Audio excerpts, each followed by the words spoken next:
My name is Shua. This happened in 2015 in Duluth, Minnesota. My family and I always go on a camping trip to Duluth. This time around, when we went, it was with a lot more family members than normal because my two older uncles came from Afghanistan. One is a Marine and the other is an Army Ranger. My father asked if my Army uncle could invite some of his Ranger friends to come camping with us. He agreed and invited 10 of his guys to come along. With this camping trip set, there was a total of 9 families, 11 Army guys, and 1 Marine. About 35 of us. Oh wow, that's a lot of you guys. Our camping trip in Duluth is a beautiful place. We had an open area with a fire pit in the center, then about 50 yards it has a hill which leads down to another small open area with a fire pit. And then another hill that leads down to a waterfall and river that leads to Fish Lake. My mother, aunts, and the girl cousins began setting up lunch for everyone as the men began unloading and setting up camp. It was around 4 p.m. and everybody was getting ready to go for a swim. As we went downhill towards the second open area, we saw my uncles and their Army guys finishing up camp and them pulling this huge broken down pine tree in the water. We helped them by tying the trunk of the tree to the rocks on the shore and then to the top of the trees on the other side of the river. It was like a huge bridge that we could cross back and forth. As we began swimming, I went by the waterfall. As I was by the waterfall, I began to hear something that sounded like someone mumbling words. As I got closer, I heard a scream and then was tugged under the water. I was kicking and trying to swim up, but while that was happening, I was just going in deeper and deeper into the river.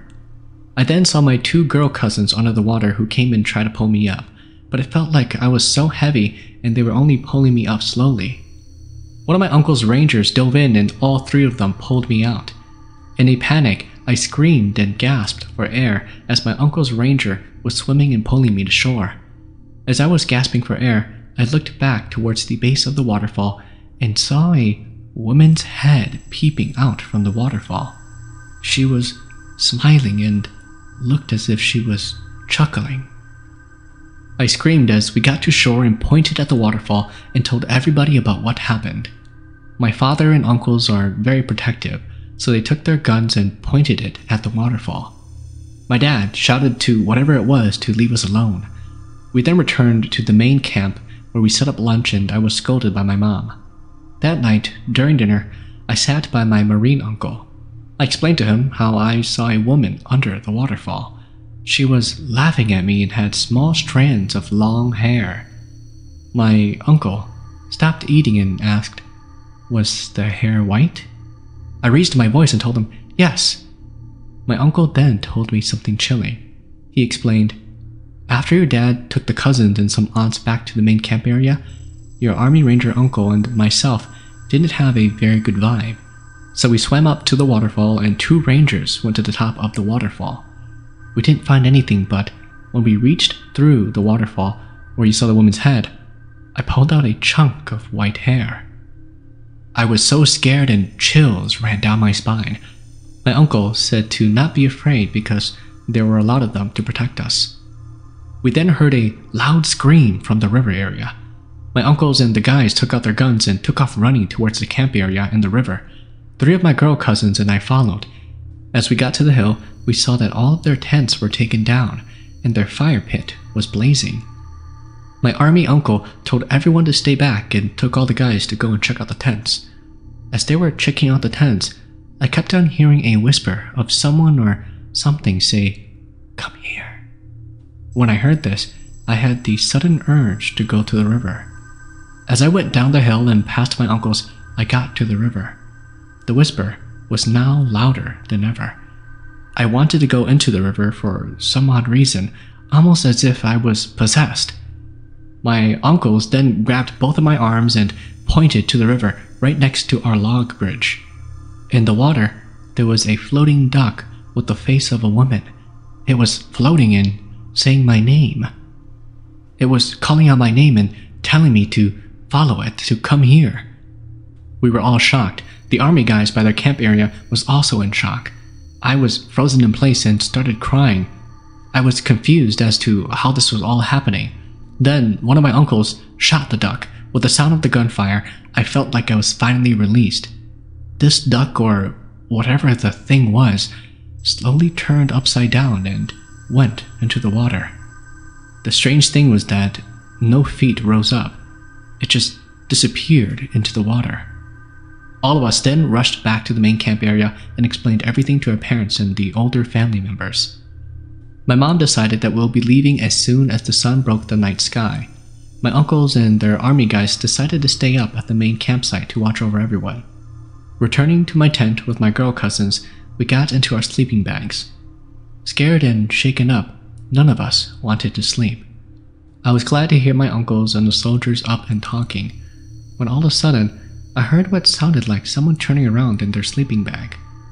I then began to hear whispers and laughs coming from my feet.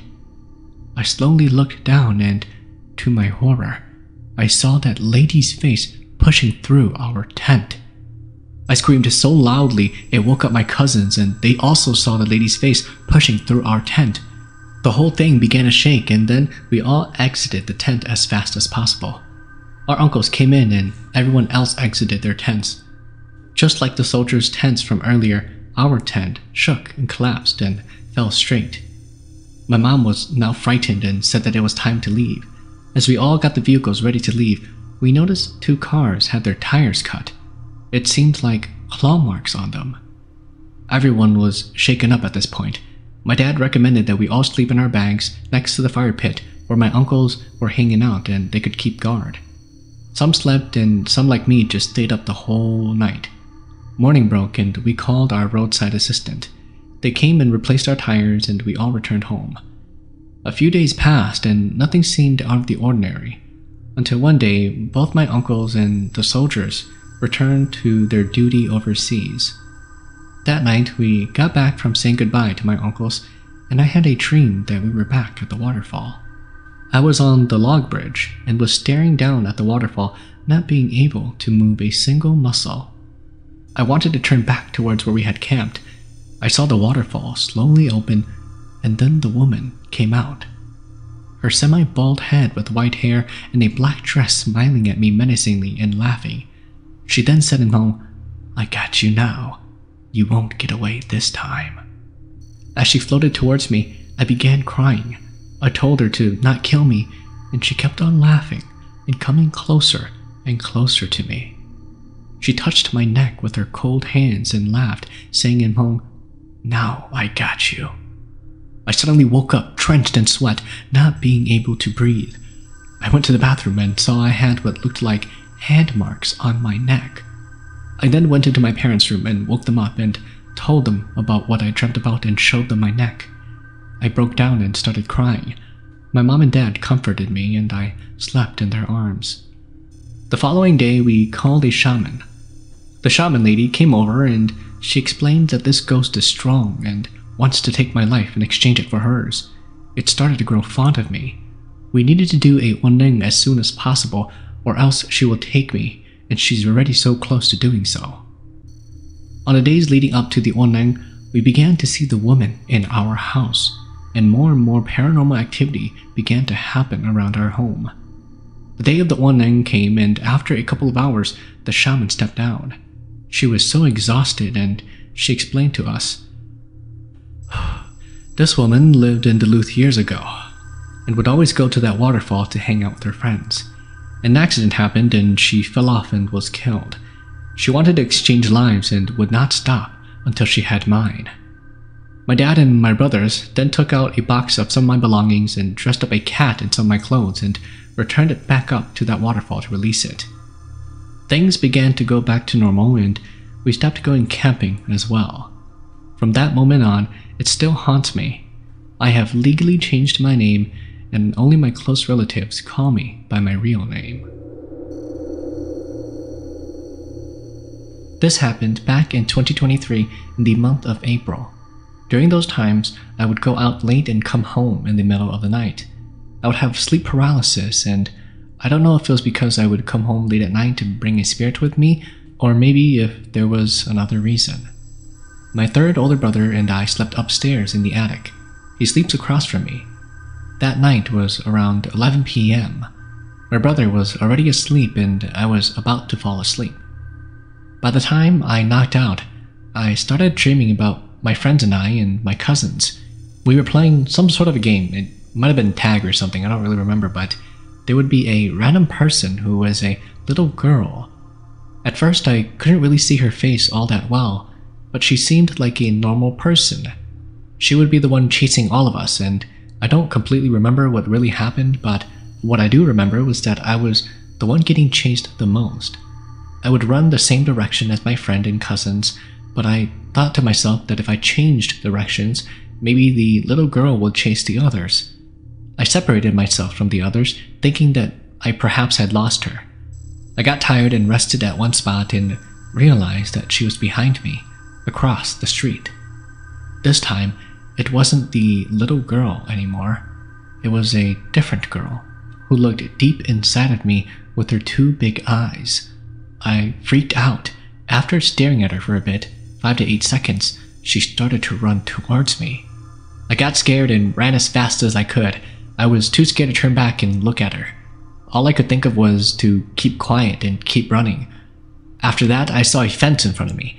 I didn't think of turning right or left, so I decided to climb on the fence and jump off. But what I didn't know was that behind the fence, there was an animal trap. It was a big hole that was dug up and stacked with sharp-tipped bamboo. The hole was covered and I couldn't think of anything and accidentally jumped in that hole and died. Before I died in my dreams, and before I slowly closed my eyes, I saw the lady who was chasing me looking down. Her face was rotten and bloody and dark. Her eyes were wide open, staring deep into my soul. I slowly closed my eyes while her face was in my vision. What was weird is that after I died in my dream, I woke up to reality. I didn't think too much about it and just honestly didn't care. I just thought that it was a weird dream and then went back to sleep. And that's when the sleep paralysis began. I fell asleep really quickly and started to dream, but this time, all I saw was my room. I thought to myself, did I perhaps wake up again? So I looked around and started having that pressure on me, almost as if someone was sitting on top of me, holding me down. My heart started to beat very fast and I began to breathe heavily. I yelled out for my brother, not knowing if he was there or not, but he could not hear me at all. Even I couldn't hear myself. My mouth talked, but it was as if someone covered my mouth. I tried to move and could not. While I was trying to escape, I suddenly heard a woman call my name. That woman called my name 3 times, and then, out of nowhere, I heard someone with a very deep voice laughing. I was so freaked out and wondered what the heck that was. I tried my best to break away to finally wake up. Eventually, I woke up from my sleep paralysis and I could feel my heart racing very fast. I was struggling to breathe and my back was sweating. It was around 12:30 a.m. and I went downstairs to tell my mom about it. She had just gotten home from work and then lectured me about going out late at night, and that what if I brought something or someone home. After that, she made me sleep in the basement where my sister and little brother were, hoping that the spirit or ghost won't find me there. I slept on my little brother's bed and she put a little Hmong knife behind my pillow, but every time I would try to fall asleep, I would feel that pressure again, as if someone was trying to sit on top of me. I couldn't sleep but stayed awake the whole night. This sleep paralysis happened a week straight until my parents asked a shaman to do something. After that, I didn't have any sleep paralysis anymore until this year, the month of April 2024. This year, I moved to sleep in the basement because my oldest brother and my sister-in-law moved in with us. But this sleep paralysis is different from last year. I don't really go out late at night anymore, but I have a feeling that it's because of the side area that I sleep in at night. Even today, I still sleep in that same spot. I built a room on this side of the basement. One side is covered up with a plastic wall and the rest is covered with a curtain. I've heard things about not sleeping across the door, but behind the curtain there is a door to the storage room, so I thought that perhaps it was okay, that it was fine. However, what I would not expect is that my sleep paralysis would happen again. this occurred to me for a whole week straight, where the spirit or ghost would come and talk to me as a mimic in my dreams. It pretended to be someone that I knew, either my family or friends. Here is one of the strange dreams that I had. In my dreams, it was already late. I walked downstairs to the basement and saw my cousin standing next to the bathroom. I asked him why he was here, and he told me that he just got off work and just came to see me and talk with me for a bit. So I told him that it was okay and that he can hang out with me in my room. The two of us went into my room and I was laying on my bed, and he was sitting on my chair. From what I remembered, we were talking for a bit of time, and all of a sudden, I started feeling that weird pressure where you know that you're getting sat on. I got sleep paralysis a lot of times and realized that it was happening to me again, and I couldn't move myself. And then I looked at my cousin, who started to touch me. I didn't understand why my vision was getting blurry, but while looking at him, he didn't look like my cousin anymore. It was as if him or the thing had transformed and changed into someone else. After trying to escape, I took one last look at him and realized that it wasn't him. It was a random lady. Her hair was covering her whole face. Everything about her, including her appearance, was dark, and after that I escaped and woke up from my dream. And to this day, as I think about it, I wonder if these things where spirits or ghosts can become a mimic and pretend to be someone else. This story is alright. This happened to me about 5 years ago. It was a Friday night and my brothers and parents went out to eat. I fell asleep, so I didn't get to go. 2 hours went by and I woke up from my nap. It was already 8:49 p.m. and it was dark outside. I had gotten up to go turn on the lights. When I was in the living room, I heard a faint thud coming from my brother's room upstairs. I stopped and thought to myself, that's weird. I don't think my brothers are home yet. So then I went into my room and laid on my bed. I had my door open and my lights were off. 15 minutes go by and I heard someone or something walking and running up the stairs. I stopped for a second and thought to myself, what the hell was that? I also knew that I wasn't alone at this point. I kept on thinking and thinking until I got really paranoid. About an hour goes by and no one has gotten home yet. I decided to sleep because I got tired, and when I fell asleep, I felt something breathing on me. I didn't dare to open my eyes because I knew that if I did, I would just scare myself. That person or thing still continued to breathe on me, and I was getting very afraid. I didn't know what to do, so I decided to scream really loud. When I screamed, my mom came into my room and asked me what happened. I got up and I cried in my mom's arms.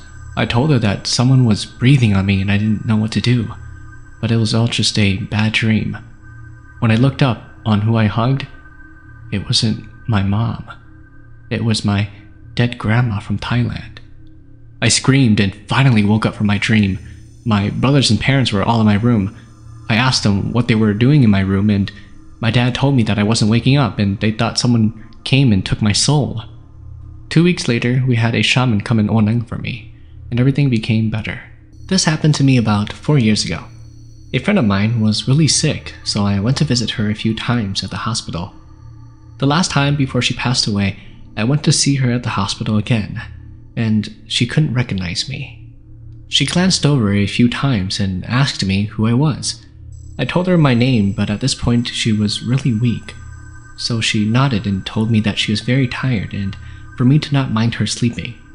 I probably stayed there for less than half an hour, because after she went to sleep, I left. A few months after she passed away, I went to her funeral. I had just gotten there and I decided to use the bathroom first before going into the viewing room.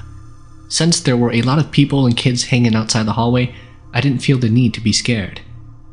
I got done doing my business and I got up to flush the toilet when I heard a soft tap directly behind me, and then the bathroom lights flickered off. At first, I thought that someone had came in and turned it off by accident, but the door never opened.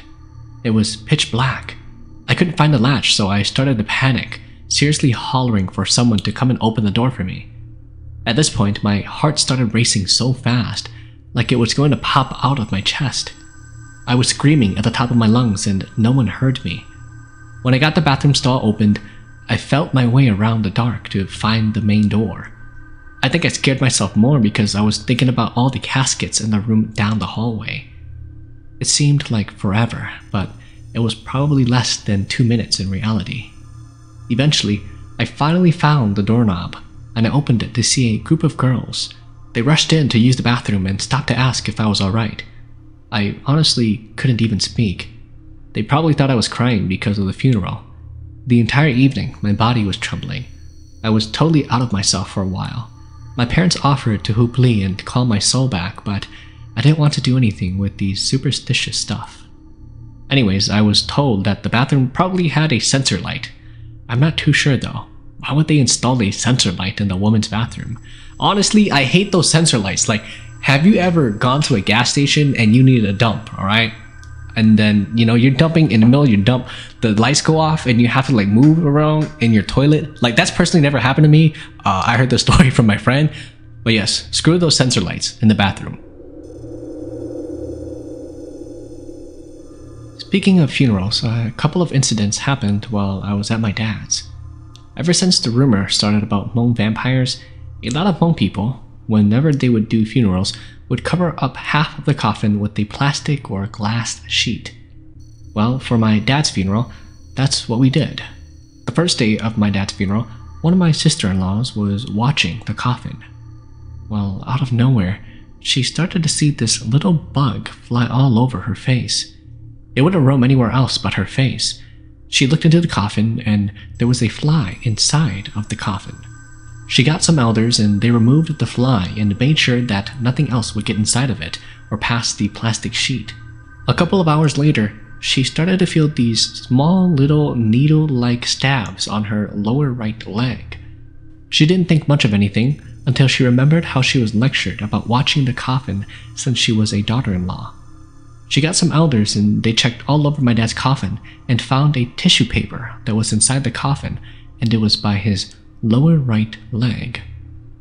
Those events happened on the first day. Nothing really happened on the second or third, but a couple of incidents happened on the last and final day. As we were laying my dad onto the ground, it kind of got stuck. The coffin got stuck. They had to pull him back up, and when they looked inside, there was a big rock on his side. They had to call those cemetery people and they had to take it out.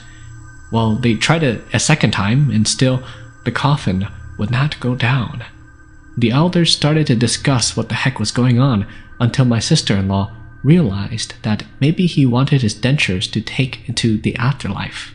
Our pastor, who was a major impact on my dad's life, told my dad that my sister-in-law already went and grabbed his dentures and for him to wait another time so that he could go peacefully. They tried to set down the coffin again, and this time he fit right into the ground. While that was happening, the sun was burning high in the sky and there was this black shadow that was flying all over us. A couple of us looked up and saw nothing, just the sun and the open blue sky, but you could see that there was a bird or shadow of something flying around. There's this one country road in town where everyone frequently travels to work or the other towns surrounding in our small town. It's reportedly haunted, especially around this one place surrounding a huge rock in the middle of nowhere. At the end of that road there is a railroad where about 4 people have died, getting into accidents with the train, and along the side of the road there's many of those little crosses. My little brother worked in the next town and usually travels down that road. He worked second shift and doesn't return until 12 or 1 o'clock in the morning.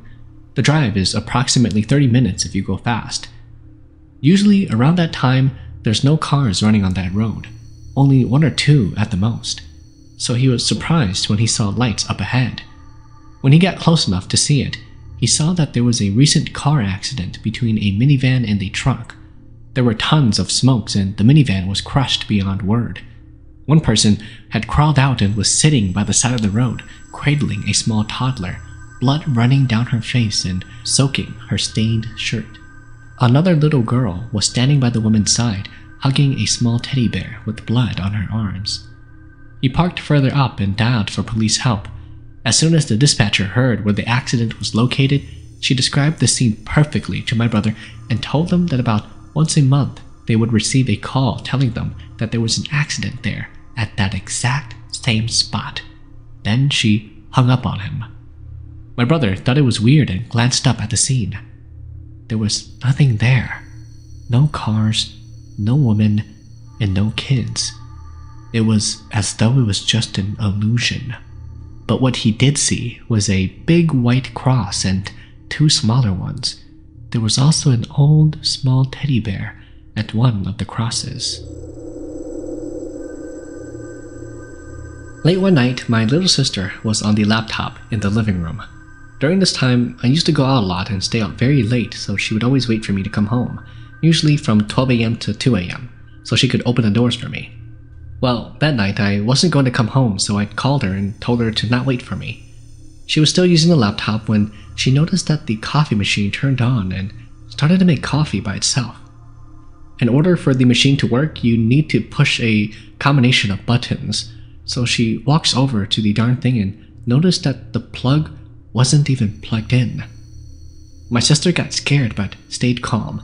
She decided to ignore it and started to walk back to the laptop when the kitchen blinds flew off the window and hit the door leading into the garage. She just took one look at it and went back to my brother's room to stay with him. I asked her if she was scared when this all happened, and she replied that she was, but she didn't want to show whatever it was that she encountered that she was scared, so she just calmly walked away. Do you want weekly bonus stories as well as exclusive content? Well, check out the link below at patreon.com/HmongChronicles. Here's the next story. So, I have a lot of nephews. 2 are married. One has 2 kids and the other one doesn't. We'll call the one with kids Aaron and the one without kids Brian. Aaron's wife taught her oldest child, who is almost 2 years old now, what to do whenever she saw a ghost. She told her daughter that if she was ever to see a ghost, for her to put down her lower eyelids and say, meow. Kinda stupid, right? I kinda thought so. Well, this past Saturday, my sister-in-law and her daughter went to do their income taxes. The daughter wanted to use the bathroom, so her mother took her. They were in the stall, and the daughter was yapping away. All of a sudden, she stops and pulls down her eyelids and says, meow. The mother freaks out and tells her to stop. She grabs her daughter and flushes the toilet and runs out the door. Just a couple of weeks ago, Brian's wife's grandpa passed away. They had this little cousin who was almost 3 years old that the grandpa usually babysits.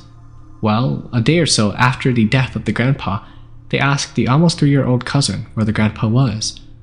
The 3-year-old points to the closet and said, "Grandpa's right in there." They all took a look, but nobody was inside the closet. He kept on pointing at it and said that his grandpa is there. Kind of freaky if you ask me. Gosh, kids are so weird, man. Kids are creepy.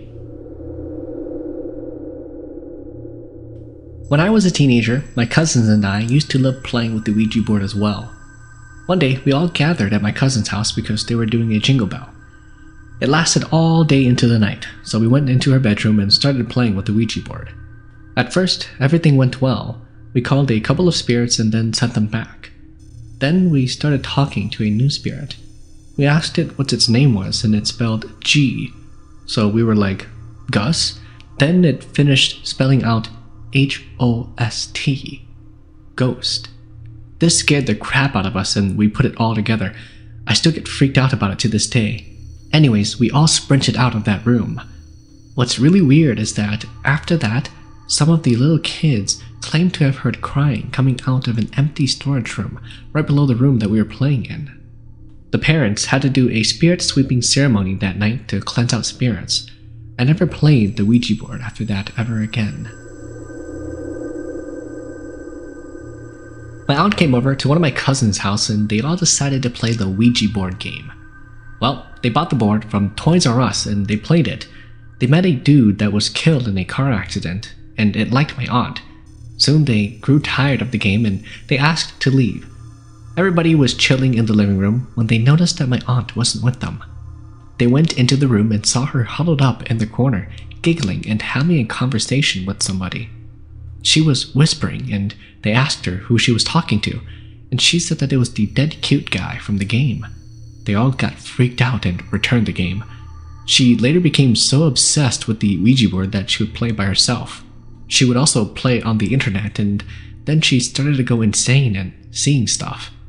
She told her mom that a dead guy lives in her closet, and at school she would freak out and claim to see dead body parts around her in the classrooms and dead people stalking her.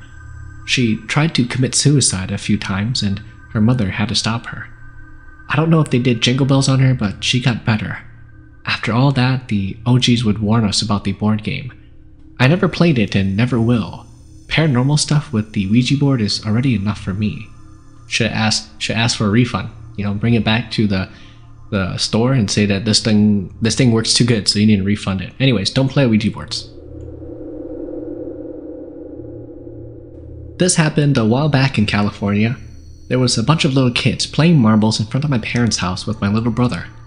One of the kids lost his marbles to my little brother, so this little kid asked his other little cousin to borrow some marbles so he could win his marbles back.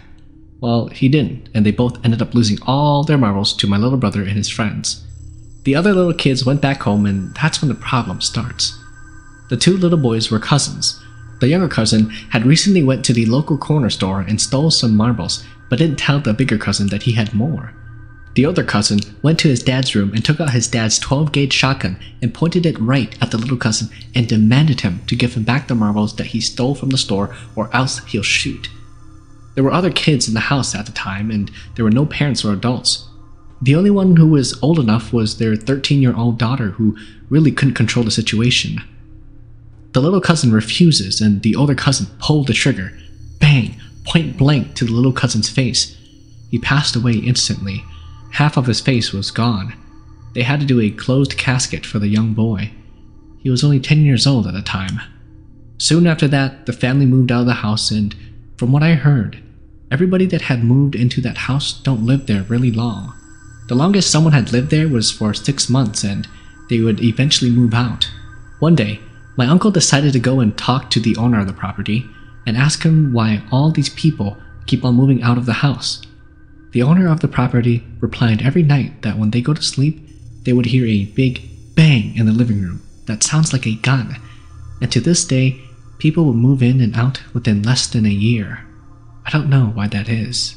Man, that's a tragic story. My grandma told me this story when she came to visit us a long time ago. This happened in Laos. She said my dad was still an infant toddler at the time, and she would carry my dad on her back to go tend the farm. Well, this particular day, she decided to also take her mom, my great-grandmother, along with a little puppy on a leash. Anyways, it was getting dark and they decided to go back home. You guys probably know that the farms are usually quite far from the village, and people would have to go through the woods before arriving at the farms. My grandma and her mother were walking on a dirt road in the woods on their way home until the little puppy started whimpering and stopped walking. My grandma didn't think much of it and dragged the puppy along with them. Then, her mother stopped and said to my grandmother, "Hey, isn't that Auntie Mai?" as she pointed to the trees into the woods. My grandma looked up and didn't see anything. She then said, "What are you talking about, Mom?" Her mom replied, "Right there, don't you see her?" My grandmother looked up again and saw that a banzong was hiding behind a tree, and basically, as my grandmother described it, was playing peekaboo with them. That's when my grandmother told her mom that that is not Auntie Mai, and I guess the both of them understood what it was and that it was a banzong and took off running in the other direction. After that, my grandmother got really sick and they have to do jingle bells on her, which she eventually recovered from.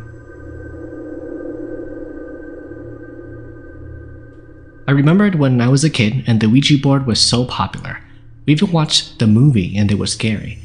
During that time, the show Beyond Belief was airing and it had a Ouija board scene, and it turned out to be a fact. As kids, we would make Ouija boards out of paper and play it at school and outside of my cousin's house. We used a key ring as our magnifier and had some good times playing around, never knowing if my cousin moved the ring or if it had moved by itself. If there was a ghost moving our ring, he must have thought that we were just some useless people trying to talk to it because we were laughing and joking, so much so that if the spirit was evil, they would probably rather die. We felt as though our spiritual energy was too strong to be attacked, so nothing ever happened to us. But something did happen to my friend's brother when they played it at their house. The next day, after they had played the game, their little brothers were everywhere. One was outside, the other was under the bed, and another was in the living room. This board game is not a joke, but one secret to stopping the game is to never play it in the first place. No one really knows what happened to the brothers, but supposedly they had summoned a strong entity through the Ouija board and had to get a shaman to come and help them get rid of the spirit. For years to come, the brothers had always talked about the Ouija board and how you should never play it. When they had kids, they warned their children to never play it and would get mad if any of them mentioned the Ouija board at all. Safe to say, don't get involved with Ouija boards. Yep, we know. We know by now, but some people just don't learn their lesson, Here are a couple of stories from me about this past weekend. I have this nephew whose wife's grandpa died. They had his funeral at the Legacy Funeral Home in Maplewood. We got there around 6 o'clock and had to park in the overflowing parking lot. There were 4 of us, my 3 nephews and me. Right about 9 o'clock, I decided to go home. I dug into my purse, grabbing my keys, but noticed that it wasn't there. So I checked my pockets and still, I didn't feel anything. I continued searching, but still could not find it. Then I thought that perhaps I had left it in the car, because before walking to the funeral home, I grabbed something, so I must have threw it away onto a seat or something. Also, I don't lock my doors. How I know this is because the pair of keys that I have cannot unlock the door, so I tend to leave it unlocked. Anyways, a different nephew and I walked back to my car. As I was approaching my car, I noticed that it was still on. I could still hear the car engines running as if the keys were inside. I thought that perhaps it might be another car around the area, but as I got closer, the sound was definitely coming from my car. I wondered to myself if I was going crazy and left the car running by itself. Confused and joyous at the same time, I went to check on the doors. The doors were locked. All the doors were locked with the engine still running. I was confused even more because I remember leaving the doors unlocked. I called up one of my sister-in-laws who had the spare keys. We walked back to the funeral home and I asked one of the nephews that I came with if he remembered me leaving the car running, and he said that no, and that he didn't. Even he was baffled about the whole thing. About an hour later, my sister-in-law arrives. I don't know what made me do it, but I checked my keys. There are 4 keys attached to the key ring. 2 small ones, my usual key, and another one that I don't know what's for. I thought it was from my car a long time ago, but it never worked, so I never used it. So while I was taking the keys out of the ignition, I noticed that there wasn't my usual key that I used. It was the bigger one, the one that I never used, the one that I felt like there was no use for. After I got home from the funeral, I asked one of the other 4 nephews that I went with if he started the car when he came home with his mom. He said that he didn't. I asked if he remembered me leaving the car running, and again he said that he did not as well. Then I told him about the keys. I asked his brother to go and test it out. He came back and said that it didn't work. Just this morning, I had another nephew check it out. It did start the car, but it apparently takes a while. He said that the key wasn't working correctly to fit the keyhole. Again, I told him that I don't use that particular key because it doesn't work, it doesn't do anything. However, apparently to him, it does. Here's another little confusing thing that happened this past weekend. There were these 2 guys that did the shuttling from the funeral home to the parking lot. They picked up this family from the parking lot and drove to the funeral home. As they all got out, the driver started to drive off. The passenger guy stopped him and told him that there was another kid in the car that had not stepped out yet. The driver looked back and didn't see a kid. He kind of got freaked out, so he stepped out of the car and told his partner to continue without him. That guy got scared and refused as well.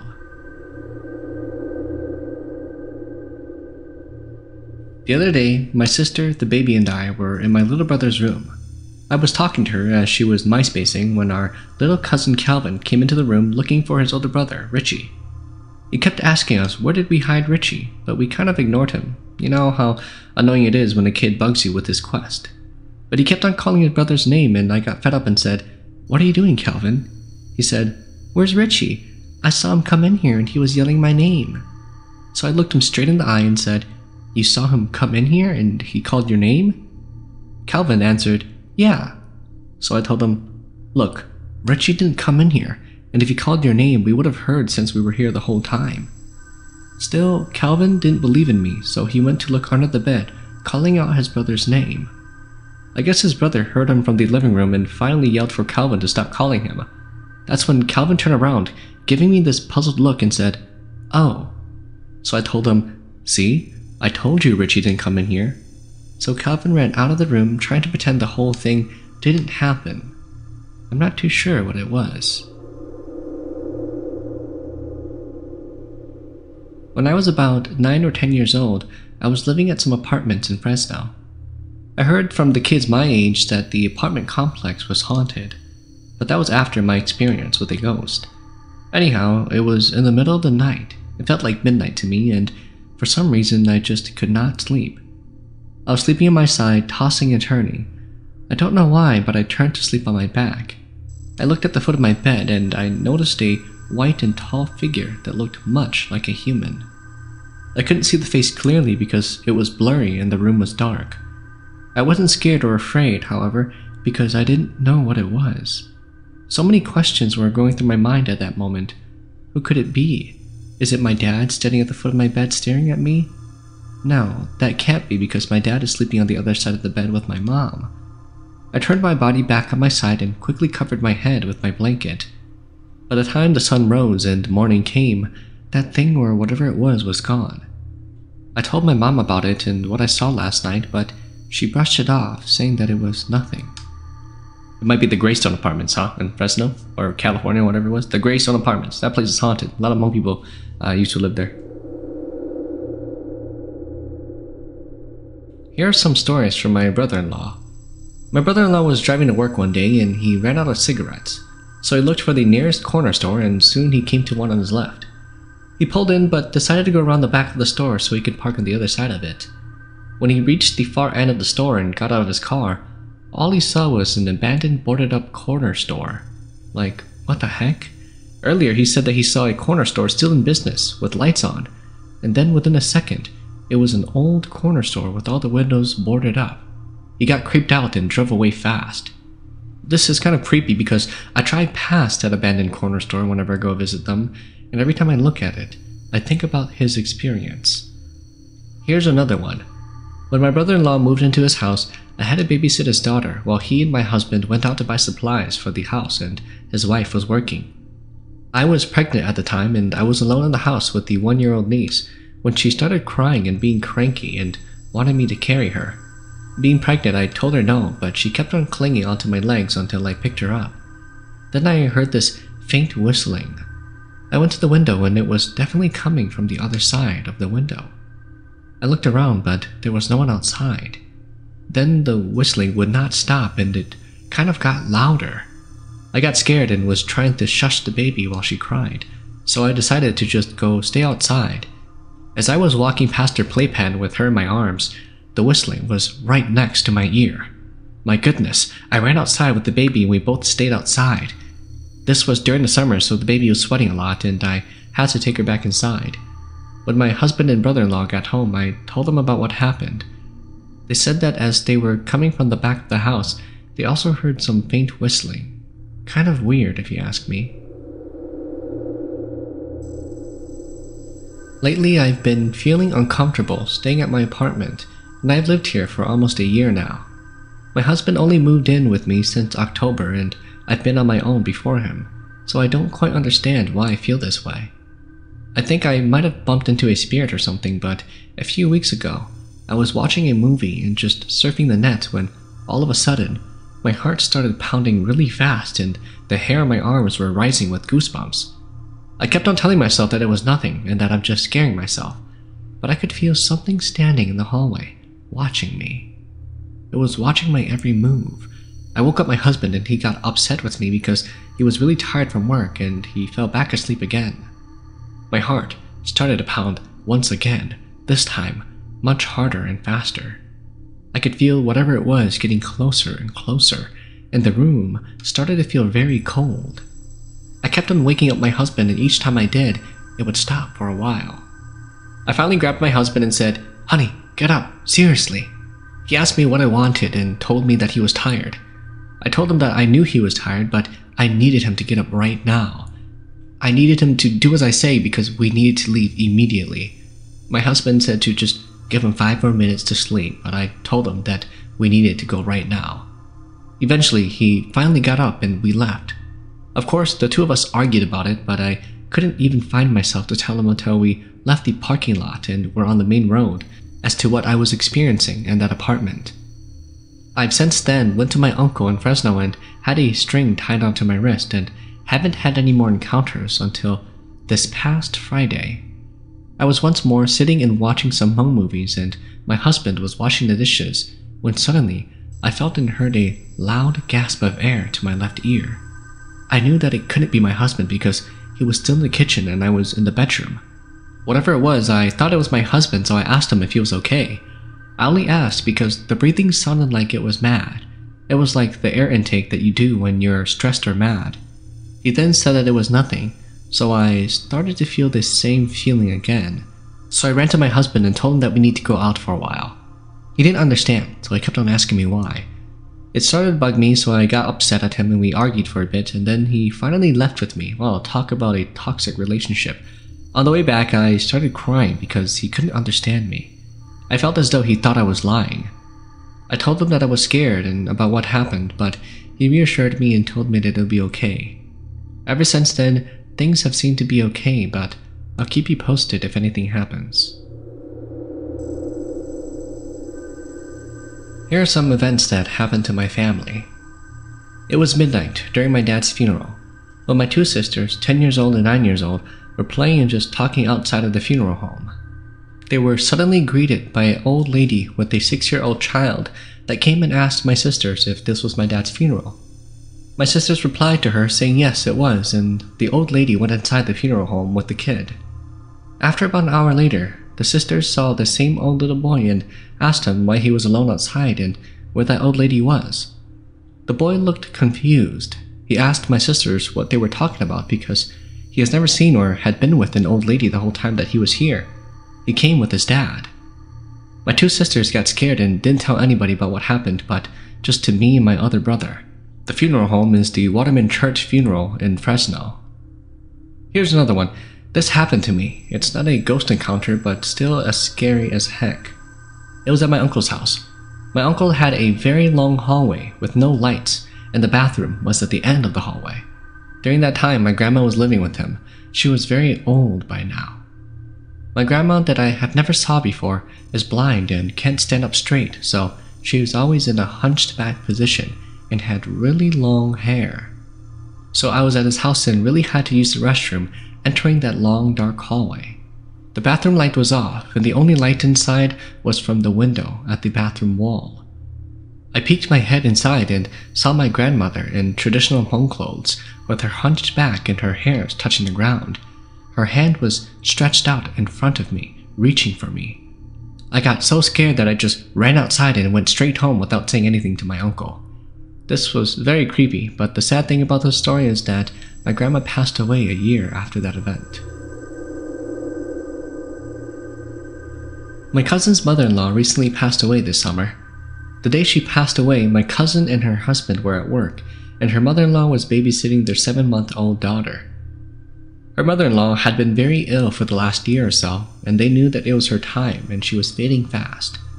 My cousin came home from work and found her mother-in-law lying on the sofa with one arm pinning the baby onto the sofa so the baby wouldn't fall off. She tried to wake up her mother-in-law, but the mother-in-law was unconscious. They got her to the hospital, but she never gained her conscience back and died around midnight that same night.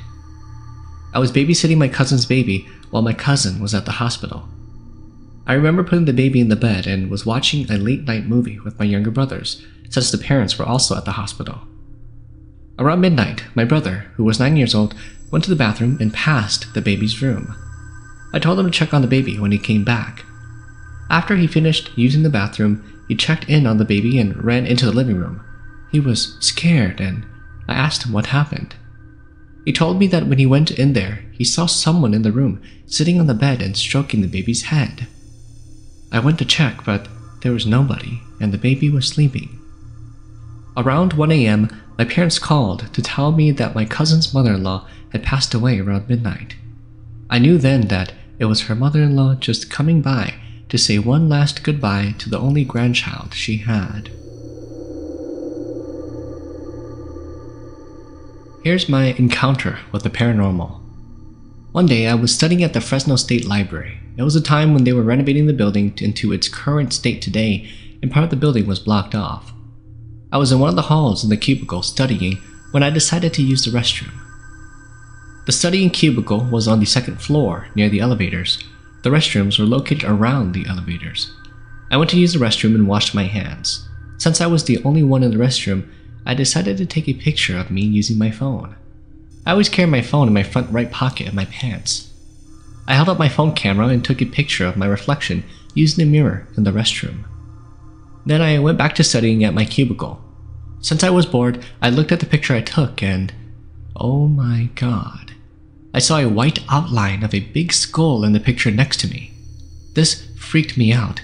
Ever since then, I was afraid to use the restroom by the elevators. Being a science major, I tried to find an explanation about the skull image. The next time I went to the restroom, I looked at where the skull reflection was and deduced that it was probably just a glare from the things on the wall. But whatever it was, it definitely was very freaky. Here are some scary stories from the houses that I used to live in. I was from Milwaukee, and if anyone had lived there, there is a Grant Park by the lake. One time, after coming up from the beach, we went through this open field that also has a cliff overlooking the lake. When I looked there, there was a big rock and a woman in white sitting on the rock overlooking the lake. She was dressed in white and flowing with the wind. I looked at her for a good 10 seconds, and when I finally blinked, she was gone. I wasn't scared, but amazed, actually. I didn't get a good look at her face because her back was facing towards me. There's a duplex on 13th Street. Yes, the 13th Street. It used to be a brick red house, but now they made it gray. Anyways, my family used to live there when we started life in America. My cousins would all live there at once. Well, I don't know if it's the house that's haunted, but weird things had been going on there. I can't recall most of them since I was little back then. One time, while I was playing with my sisters in the second living room, I saw a lady with a baby on her back, and she looked just like my auntie.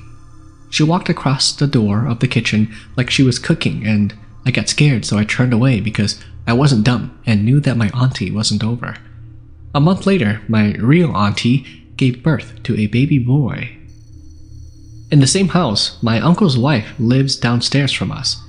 She said that she always keeps on hearing someone walking upstairs and making noises at night. This is pretty strange because we were all asleep. She said that it sounds like someone is walking from our living room to the kitchen and back and forth, and it sounds like that person just drops a bunch of fruits or something onto the floor and they scatter around making loud noises. My mom told her that we were all sleeping and that no one is up. In the same house, my sister was sleeping and she saw a ghost hovering over her, and she said that the ghost looks white with a bloody face. She then began crying and my mom went to get her. One night, we all went out and my dad took the key to lock the door. When we came back, he couldn't find it and the door was locked, the upstairs door to our place. We went outside and we looked up to find the lights on and the TV flashing through the window. We somehow found a huge ladder, I don't really know how, but we climbed all the way up to the window and opened it and got in. We found the key to the house and my dad was laughing at the event, but I'm sure he was a little bit unnerved. In that house we have dolls, and sometimes our dolls would go off crying and laughing because it was those push dolls, you know, the ones that you push and they make noises. We thought that something was pressing it, but we were finally brave enough to check it out, and it turns out that these things were shut off, like the switch was turned to the off side. My mom said that it was possibly the batteries, but I don't know if that's true. The next stories involve a new house that we moved in on Greenfield Street. We had a family living upstairs and we lived downstairs. One day, my parents were arguing and they got into a fight. My dad went to lay down in my stepmom's bedroom. Later, he just started screaming and kicking.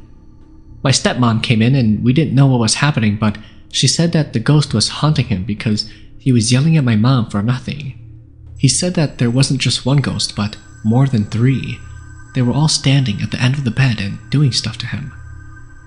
In that same house, the grandma that lives upstairs was doing her needlework on the porch at night. Her bedroom had a small porch. She heard something and looked down to find a girl ghost in a pink shirt walking around the backyard. The girl looked up at her and smiled, and then slowly disappeared. The grandma said that the spirit had long hair and was around my sisters and I's age and height. She wasn't scared though. One time, she got into a fight with her grandson and she fell into a trance, I believe. She was shaking and crying and talking to her dead husband about taking her with him and hurrying up to do it because she didn't want to live anymore. Oh, okay. Her daughter was crying and telling her to stop talking about that stuff. My mother was also trying to calm her down and held her feet down so she could stop kicking. It was a very scary event, I tell you. This went on for an hour or so and she calmed down. Nothing else happened afterwards. I guess they were being mean to her and her husband along with her mother and families came to get her out of nowhere. In that house on Greenfield Street, my little sister was born and she was around the age of 1. She started crying out of nowhere and we couldn't stop her. My grandma, my dad's mom, was over and she took some branches and heated it up over the stovetop fire. I forgot who held her in the chair, but my grandma went in circles chanting and later my sister stopped crying. We found out that our grandpa that had passed away came back to visit my little sister. When he passed away, we were small and there was only my brother and I and my 2 sisters. My brother never met my grandpa, so my grandpa always came to visit him.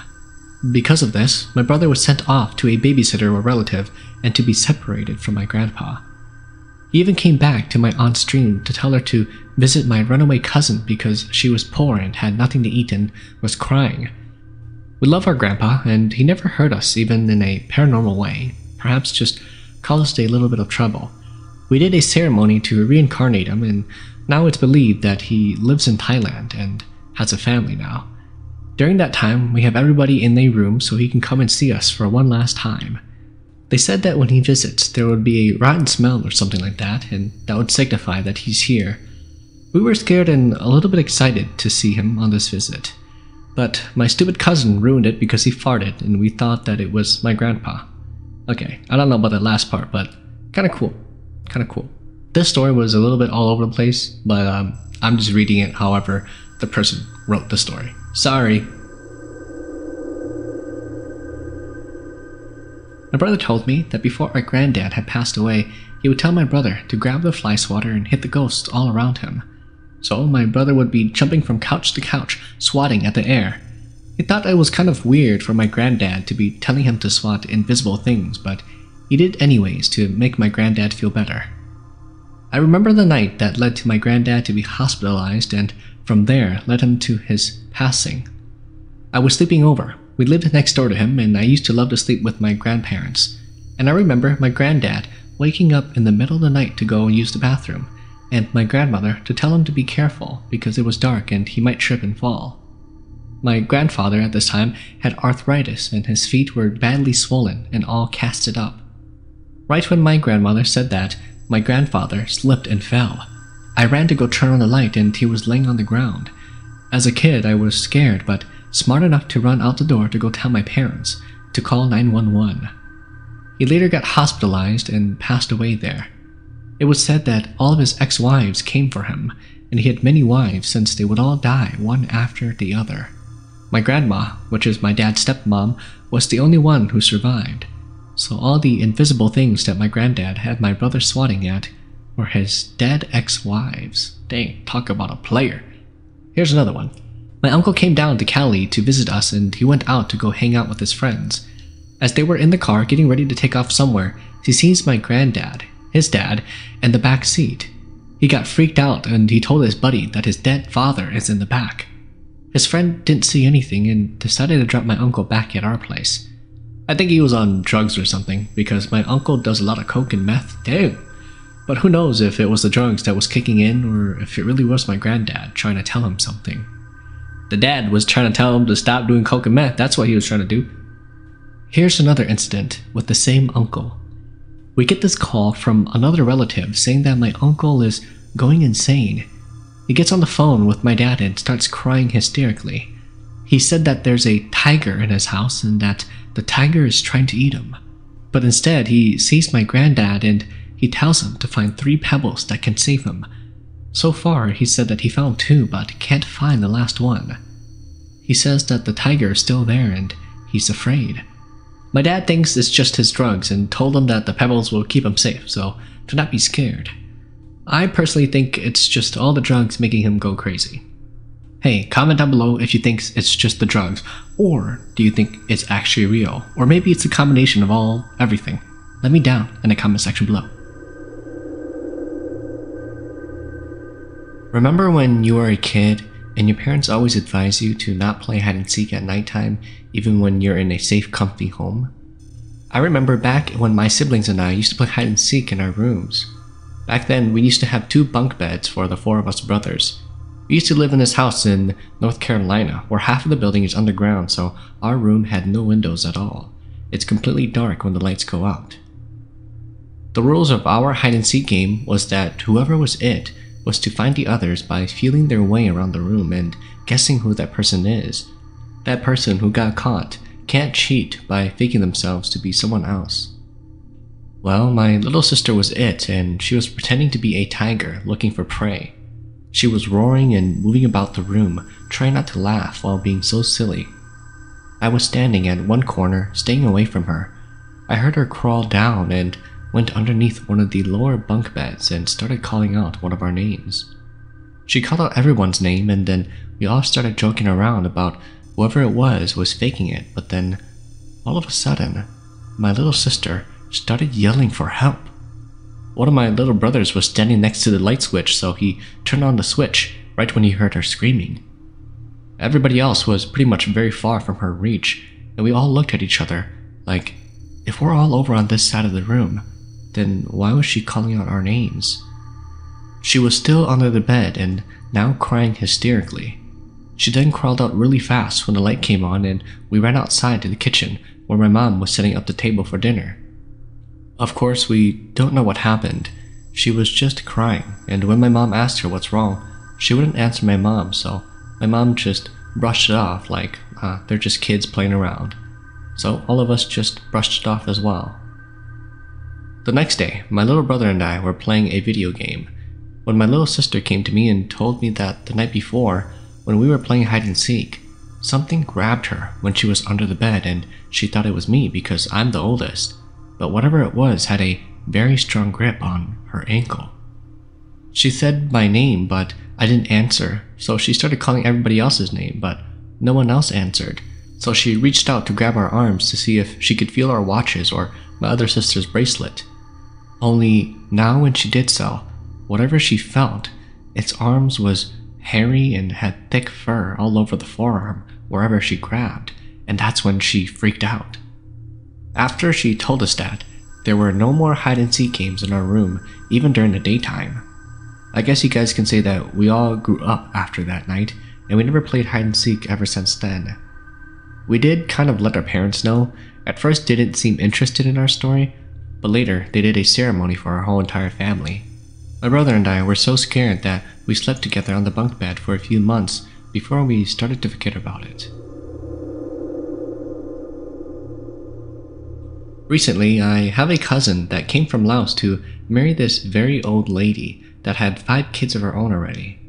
Anyhow, that marriage didn't end up too well, so that cousin moved in with my parents and they kicked my brother out of his room so that my cousin could sleep in there instead. Once everything settled down with the divorce, he left to Minnesota and has been there ever since, so my brother moved his stuff back into his room. On the first night, he said that he had a dream about his ex-girlfriend and she kept wanting him to go with her. He told her that he's done with her and doesn't want her anymore. The night after that, he felt something crawling into bed with him, and that night he had a scissor lock experience. My brother said that every night she would come and sit next to him. She would try to hold his hand and take him with her, or she would just sit there and watch him. Many weeks and nights passed, and he finally told my parents of what happened. Every night he did not want to sleep on his bed anymore and wanted to go back on the couch. My parents took him to my uncle's house and had my uncle check it out. When that was done, my uncle, not knowing the prior sleeping arrangements, said that my brother is in someone else's spot, that there was someone else who was caught up in the sight of the ghost and it has been haunting him, but the ghost found my brother in his spot, so now it's haunting my brother. My uncle said that my brother has two options. Option 1 was to take a large blow-up doll and dress it up as him with his clothes on it and then go and throw it away somewhere. Option 2 is to have my mom give my uncle 3 strands of my brother's hair, and that my uncle will put magic on it and then put some strings and tie it on his wrist. Knowing my brother, he didn't want anyone to catch onto this ghost, so he did as my uncle said and chose the second option, and ever since he hasn't seen anything. What was bad was that I just recently got back from visiting my parents this weekend, and that's where I slept, in that room on my brother's bed. Here's a similar story to the previous one. Every once in a couple of months, my brother will come back home for a visit, and every time he does, he comes back much slimmer and more pale. Then there's a bald spot on top of his head, and it seems to be getting bigger each time as well. Everybody thought that it was odd, but didn't take any serious notice to it until one of my uncles from California, who had just become a shaman 2 or 3 years before, came and visited us here in North Carolina. He saw my brother's bald spot on my brother's head and recognized it immediately. He said that a ghost girl had put a mark on my brother, so wherever he went, she will know where he's at. And for my brother to get rid of her, he'll have to get his girlfriend to come over and bring a red string to tie on my brother's wrist and chant that she and him are meant to be and that the ghost girl will have to leave him alone. Despite this, that didn't end up too well for my brother, so my uncle had to burn some joss papers and make a deal with the ghost girl to make sure that she leaves him alone. My uncle told my brother to not go near that big pond close to his dorm anymore.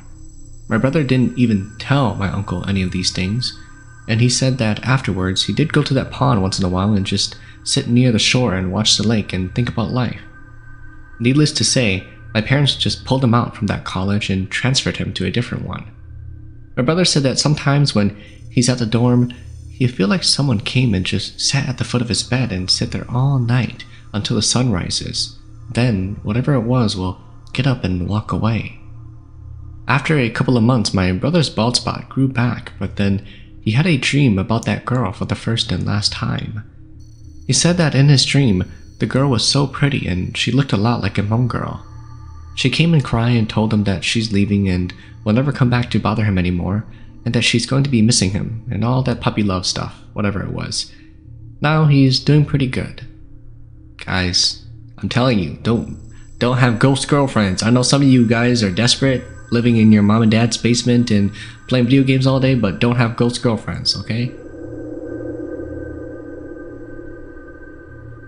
I remember reading this story online. I'm not too sure if it was on a thread or something, but it's about this ghost girl who had a sick mother that would use the baby monitor so that she could hear her mom call for her if her mom ever needed something. Well, she said that one time she heard her mom talking to somebody and could hear the other person whispering on the monitor. That story creeped me out. I bought a baby monitor recently, but hadn't been using it. I left it at my mom's house in case my grandmother might want to use it. My grandmother often goes to the backyard to tend to the chickens when my baby is asleep alone in the living room. But when we tried this, we had a lot of static, maybe because both monitors are kind of far and not close enough. The other day, I was at my mother-in-law's and my baby was sleeping on one of those rooms, so I got my husband's phone and called my phone. Then I left his phone by the pillow with the baby and went out, so I had my phone on speaker so that if the baby cries, I could hear it on the speaker. It was kind of hard, but it felt like I heard the phone moving, kind of like when you put your phone in your pocket and you could hear it shift back and forth. Nothing scary happened though, but it just reminded me of that story. Okay, you know what? It means that the baby was moving, okay? The baby was probably rolling back and forth, and that was why, the phone sounded like it was shifting, okay? So yesterday, I was putting my 1-month-old daughter in her crib, and I noticed her stuffed doggy was turned towards the wall of her crib. The other day, I had put the stuffed animal in her crib because I heard that ghosts or whatever were supposedly afraid of dogs. So if you have a stuffed animal of it, it will likely not bother you. When I placed the dog in her crib, I positioned it to where it was overlooking my daughter. But when I got home from school, I was laying her down when I noticed that the stuffed animal was positioned facing towards the wall. So I asked my husband if he touched the dog and why he would turn it towards the wall. He gives me this look like, "Are you messing with me or trying to scare me?" And then he looks over and walks over to the crib and says, "I didn't touch that thing." So I asked him if he really couldn't remember if he had moved the stuffed animal. I told him that I put it there so it could protect the baby, and why would he turn it towards the wall? We kept going back and forth. He kept telling me that he did not touch it, and I asked him if he really did.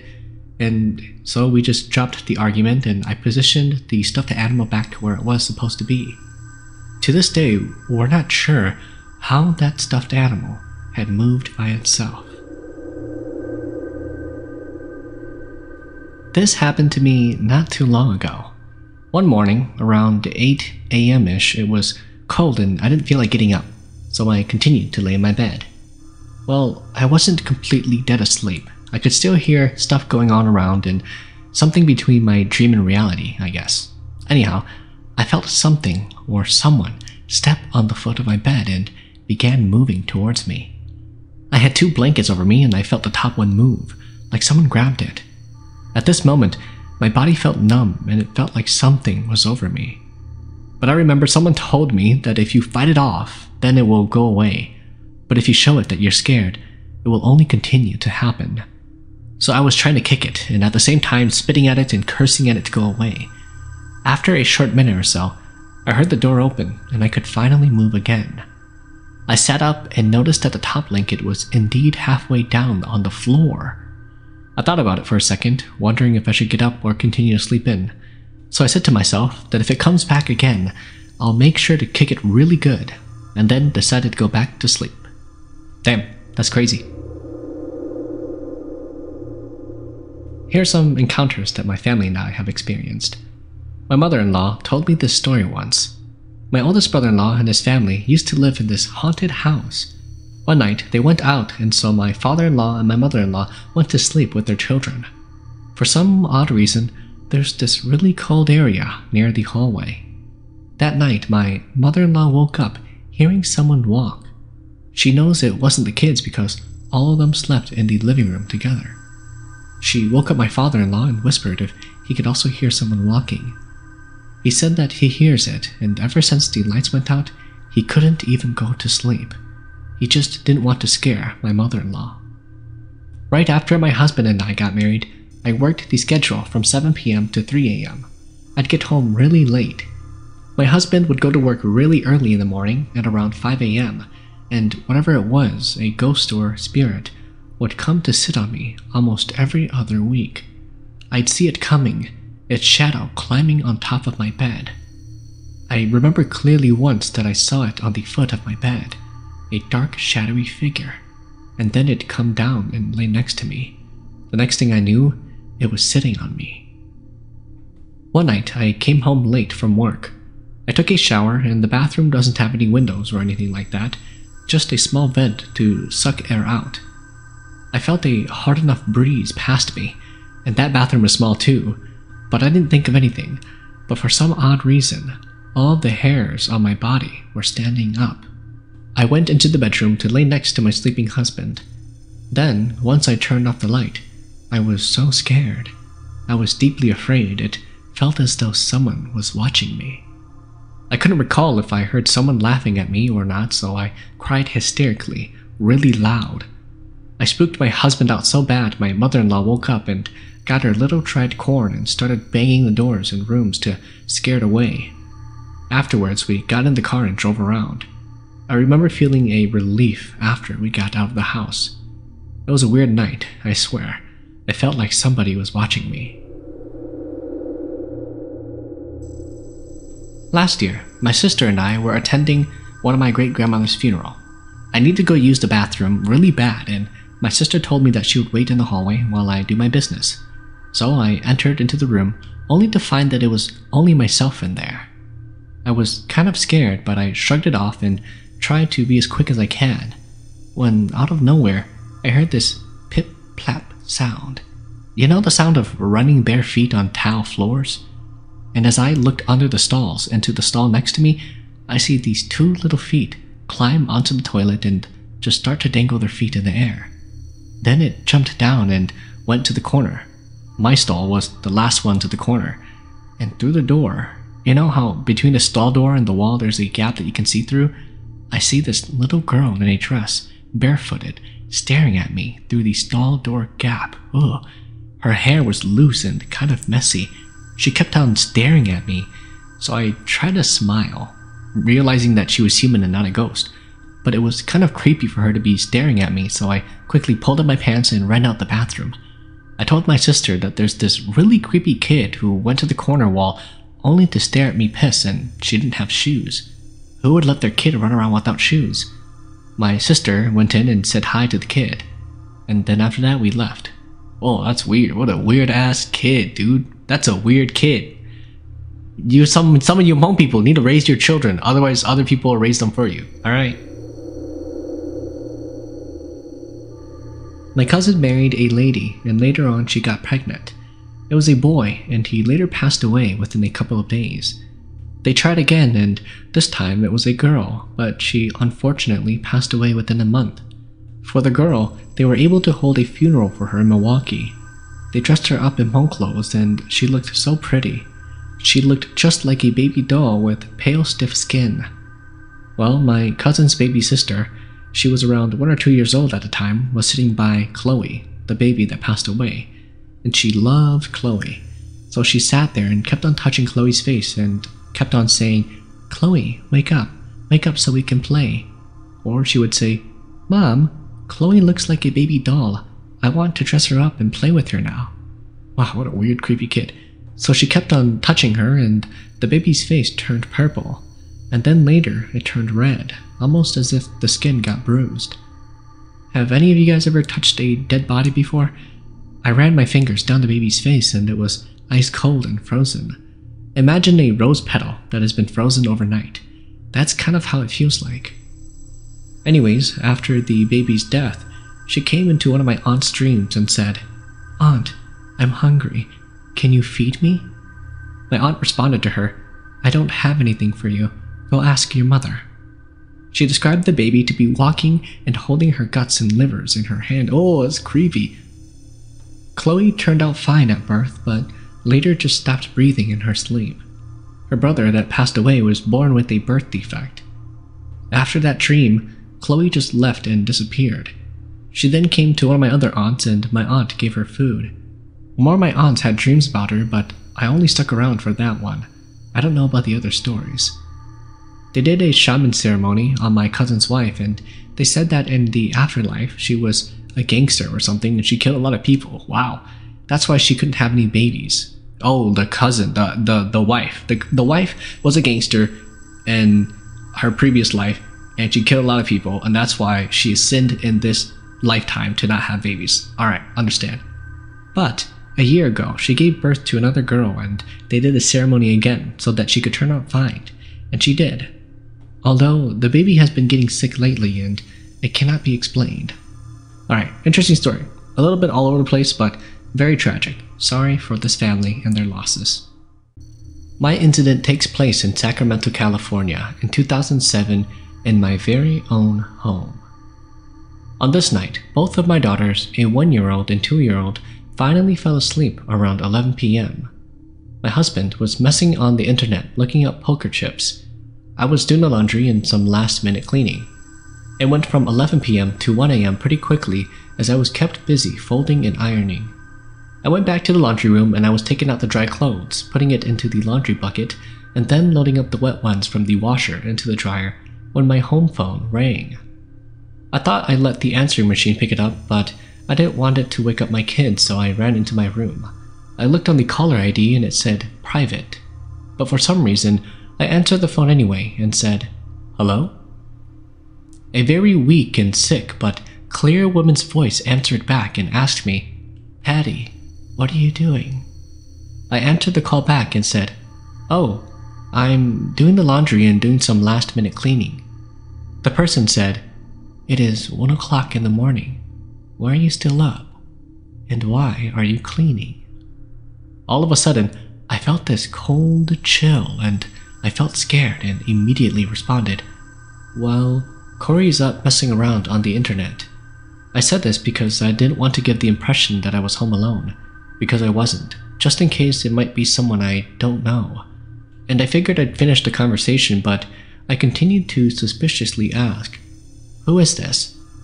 The weak, sickly voice answered back in Hmong, in my own language, and said, "Patty, this is Daisy, stupid." Right there and then, I recognized the voice. Oh, it is my only sister, Daisy. I asked her why she was calling me so late. Was everything okay? She said in Hmong again in the very same sick voice, "I am at the hospital, having a baby. It hurts so much." I was worried and then realized that it is the reason why this person sounds the way they do on the phone. Now, my sister Daisy was pregnant and not due until later that month. So I replied, "But you're not due until later on the 17th. So isn't the baby a little over a week early?"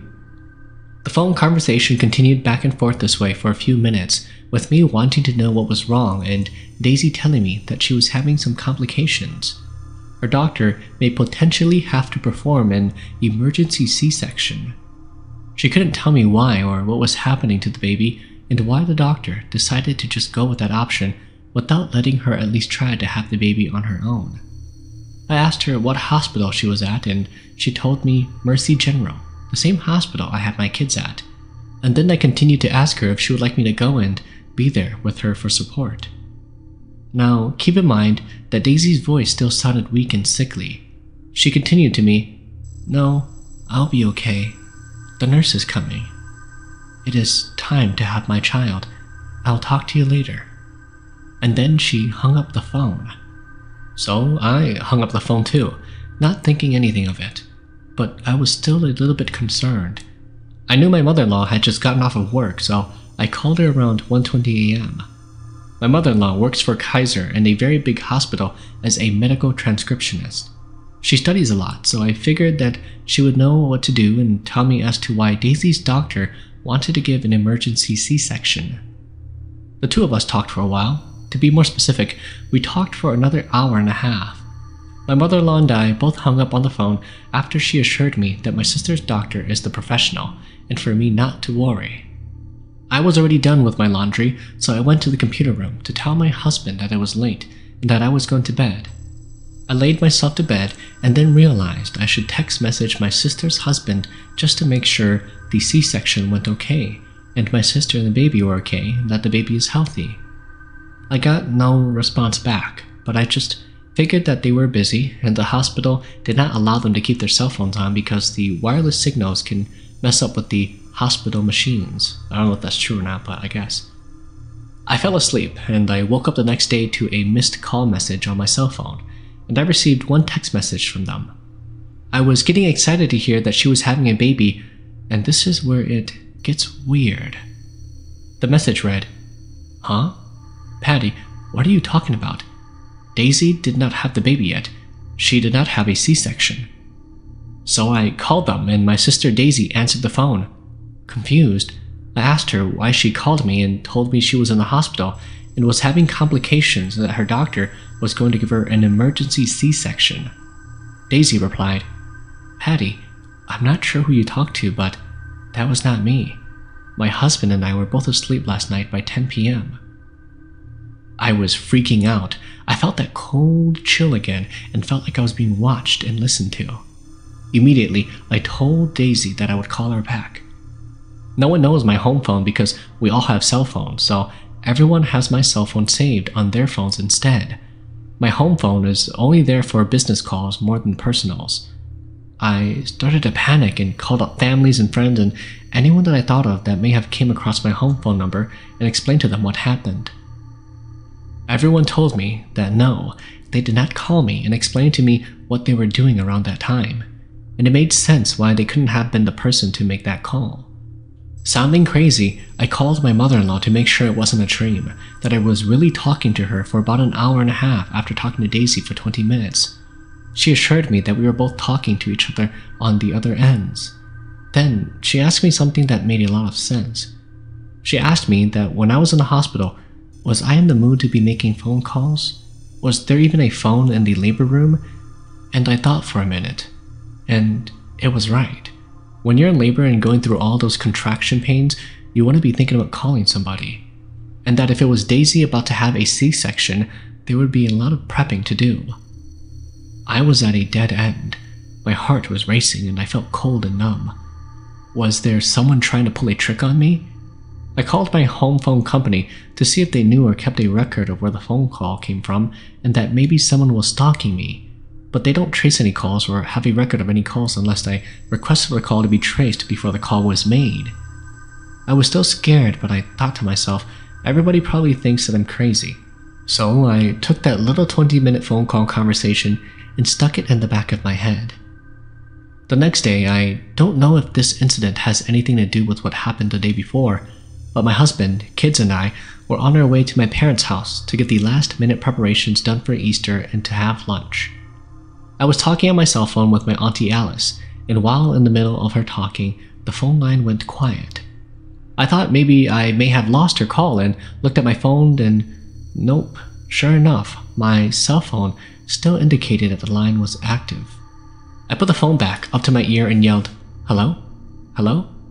And then all of a sudden, I heard a loud, deathly scream, like someone was in a lot of panic, and then the line went quiet again. I continued to say, "Hello?" And all of a sudden, I heard my Auntie Alice talking, like she didn't even know that the call may have dropped. I asked her if she heard anything and she said no. She was talking the whole time, telling me what Easter game she was bringing for the kids to play with. She didn't hear anything. It was right there and then that the phone call finally dropped. I tried calling my aunt back, but I could not get through. I saw everyone the next day for Easter. I didn't want to seem any more crazy than I already made myself look, but I continued to ask everyone again, and everyone gave me the same answer. This left me with no answer and a dead end, so I decided to let it go. A week later, Daisy had her baby at the very same hospital. To this day, I don't know who called. Who did I talk to for 20 minutes? How would they have known my sister was pregnant, and why did they call? All I know is that my sister's doctor wasn't sure of a due date for her son. He kept telling her it might be on the 13th or on the 23rd and settled with the 17th of April. I think this phone call was from someone trying to tell me that my sister was going to have her baby soon. This was a pretty good story. I liked it.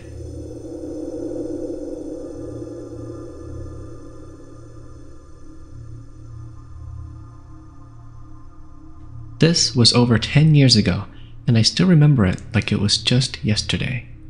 My parents went out of town and it was just me and my brothers left. My oldest brother had the bright idea to go camping. I told him that I didn't want to go because I have experienced paranormal activities whenever I go out into the woods. My oldest brother then told me that he'll protect me and to not worry, so I told him that I trusted him. Then the next day, all 6 of my brothers and I went camping. When we got to the campsite, we started to set up our tents, and then we made a fire and made some food that we brought from home. 20 minutes go by, and I heard someone whisper in my ear saying, "You're next." At that moment, I knew that my brothers and I were not alone. I didn't dare to tell my brothers because I knew if I did, they'll say that I'm just being delusional, so I chose not to tell anybody. Later on that night, I woke up and it was already 4:30 in the morning. I went out to go pee because I had to pee really bad. When I came back home, my brothers were gone. It's like they were never there at all. But then I just brushed it off and said that they probably went to go pee as well. 8 minutes go by and I realized that they never came back inside the tent. I got up and called their name but did not get a response back. That's when I heard the same voice whisper in my ear saying, "I'm right next to you." That's when I turned around and looked behind the tent and saw a Hmong lady dressed in traditional clothes screaming at me and saying in Hmong, "Go home, this isn't your place. Leave my area or else I'll take that small soul of yours." Then I woke up, and this whole time it was just a dream. It was already 10:38 in the morning. I sat up in a tent crying because I was so scared that my soul was going to be taken away from me. I was afraid that I'd never be able to see my family ever again. Afterwards, my brothers and I packed up our things and left the area. A week later, I got really sick and my brothers had to call a shaman. When the shaman came to check up on me, he told me that there was a strong ghost attached to me and that she would not let me go until she has gotten a hold of my soul. So the shaman said that we had to call my spirit back, and if we don't do it now, my soul will be taken away. 2 months go by and I felt way better. Ever since that happened to me, I never went camping ever again. Thank you to the viewer who submitted this story. They said to never go camping in Rochester, Minnesota. If you're interested in submitting your own stories, please do so at HmongChronicles@gmail.com. Here's the next story. My sister-in-law and her family had just moved into their new home, but something wasn't right about the house. At night, they would sometimes hear a baby crying out loud, but didn't think too much of it. Then, one day, they began to notice that their mom had tied a pacifier on top of their bedroom ceiling. So they asked their mom why she had done that, and their mom told them that a baby ghost had been coming to her at night and asking to be fed. It scared her, and so the mom decided to tie the pacifier onto the ceiling for the baby ghost to use instead. But that did not stop the ghost. A shaman told them that the ghost baby wants a mother and saw my sister-in-law, aka the mom, as its own mother. And in order for her to make the ghost baby understand that she is not its own mother, she needs to have another baby. A few months go by and she has another baby, and so the ghost stops bothering her. But one night, after a long day at work, the mom came home to find that she would be sleeping alone since her younger sister was sleeping over at some friends. She was facing the wall when she heard a baby giggling. She slowly turns towards the sound that is behind her, and she saw a baby girl with black curly hair playing with her behind her back. This deeply disturbed her, but she slowly turned towards the wall and prayed for the ghost baby to leave. Then she turns back to see if the spirit was still there, but it had already left. Soon they moved out of the house and bought a brand new house. The mother claims to have seen the ghost baby in their new home, saying that it had followed them there. But the spirit doesn't seem to mean any harm. Usually she would just play hide and seek, scaring the crap out of the family. Ooh, that's kinda creepy. Here's a story that happened to my husband and I while we were still dating. So one night, as my husband was waiting on his friends to come pick him up from my place, I told him to go straight home and not to do any stupid guy stuff. Well, that loser didn't listen to me like most guys do, so his friends and him decided to go cruising. It was around 11 p.m. and they were just driving out in the countryside where people do farming and growing corn. They were blasting music out loud and enjoying their ride when my husband heard the faint sound of the keng. He thought that maybe he was thinking too much, or perhaps it was just the instrumental of the music, but as he listened more closely, it was definitely the sound of the keng playing. So he turned to his buddy that was seated in the back with him and asked if he also heard the sound as well. All the guys thought he was going crazy, so they turned off the music and listened. And then, sure enough, all the guys heard the sound of the keng, and right there and then my husband and the driver sees this old Hmong guy walking on the side of the road in Hmong clothes, but they can kind of see through him, like he's translucent. So the driver did a quick U-turn and sped the heck out of the countryside. When my husband got home, he told his mom, and his mom demanded to talk to the driver so she could confirm that the both of them saw the man and were not hallucinating. And sure enough, they both were the only ones out of the 5 friends that saw the man, but all of them heard the sound of the keng. Here's a story that happened to my brother-in-law. So in our town, we have this lake that everyone goes fishing at, but it's pretty haunted at night. I do know that the patrol officer will close the lake and close its gate at 8 p.m. Well, there's this little lighthouse midway towards the other side of the lake where people can go swimming instead of fishing. The story goes that once there was a mother who had lost her child to the water. Every day she would go and wait by the lighthouse for her kid to come back until she passed away. Some people have claimed to see her at night, and maybe that's the reason that the lake is closed at 8 p.m. Well, my brother-in-law and his buddies decided to go to the lake and kick it and drink. At this time, it was very, very late into the middle of the night.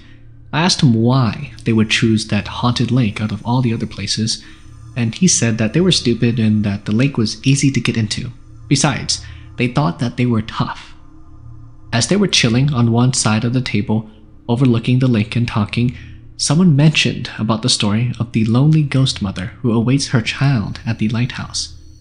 As the story of the ghost mother was mentioned, they all spotted this glowing light on the path to the lighthouse, and when they looked more closely, it was in the shape of a woman floating along the path, but she was glowing like an angel. They were all stunned and shocked, frozen in their places, until one of the guys screamed a girly, blood-curdling scream and took off running into the direction of the parked cars. I guess that must have broken all of the other guys' frozen trance, and the next thing you know, the rest of the group dropped their beers and raced towards the car. My brother-in-law said that the car he was in, the driver was in such a panic that he was shaking and could not stick the keys into the ignition. Wow, talk about movie.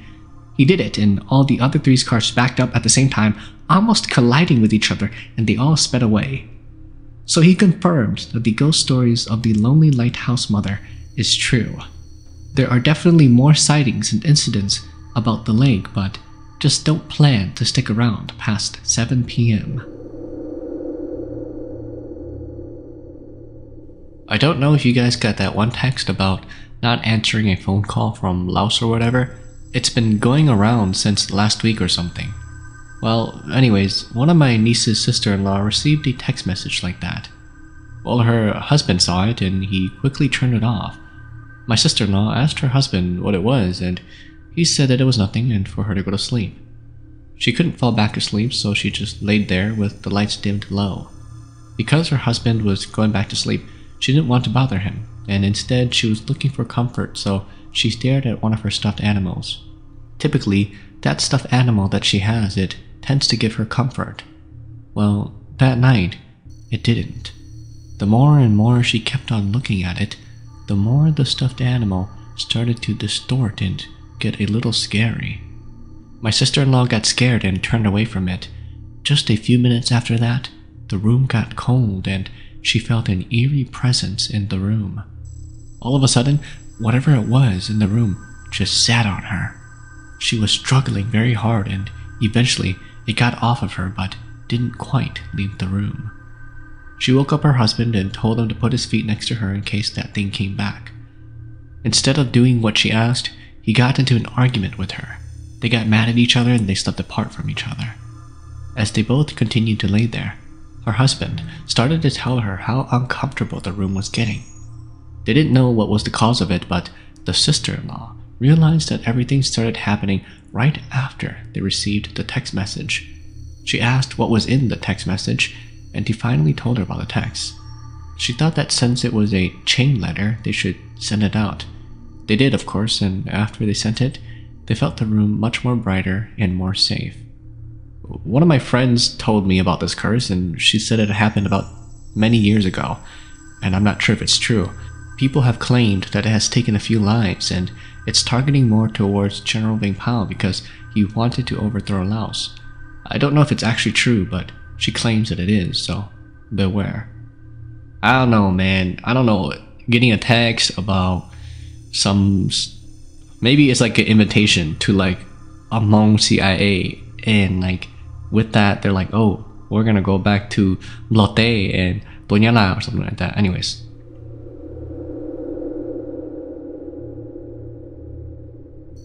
Not too long ago, just sometime last year, things started to happen to me. I used to wake up in the middle of the night hearing my products move on a counter, things like toothpaste and hairspray, face wash, etc. I'm in the master bedroom, so my bathroom is just right there. I always used to see this little girl as well. One night, I was just about to fall asleep when I saw a shadow walk over next to me, and I think it was the little girl. I felt her put her head on my shoulder. This freaked me out, and I've always hated sleeping alone. Now I have to have my husband there. This all happened when he was still working the schedule between second and third shift.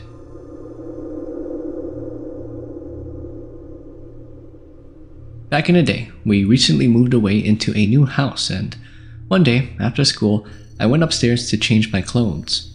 As I was looking in the mirror, I noticed that the reflection of the room was moving and shaking. I turned around and everything looked fine. As I needed to finish tying my hair, I turned back to look at the mirror and saw the same thing. Because of this, I screamed at the top of my lungs for my mom. She came upstairs, followed by my siblings, and asked me what was wrong. I pointed to the mirror and said, "Look, the room is moving." My mom pulled me closer and said, "Don't worry, if you haven't done anything to a ghost, it won't harm you." We all went downstairs, sat on the couch, and turned the TV on. My mom went to the kitchen and made us dinner, and we all pretended as if nothing happened. At least, we tried to. A couple of days later, we went to my cousin's house. They lived about 2 blocks away, and I told them about what happened. They were asking me all sorts of questions, and then my uncle poked his head into the room and asked, "Did it happen while the train was coming?" We lived 2 blocks away from the train tracks, and it was a new house, and I was 8. So yeah, it turns out the uncle just used common sense. Something that I swear OGs like to say this generation of kids don't have. Like they say, "Oh, you got a degree, but you're still not that smart." And sometimes I can't help but agree with them.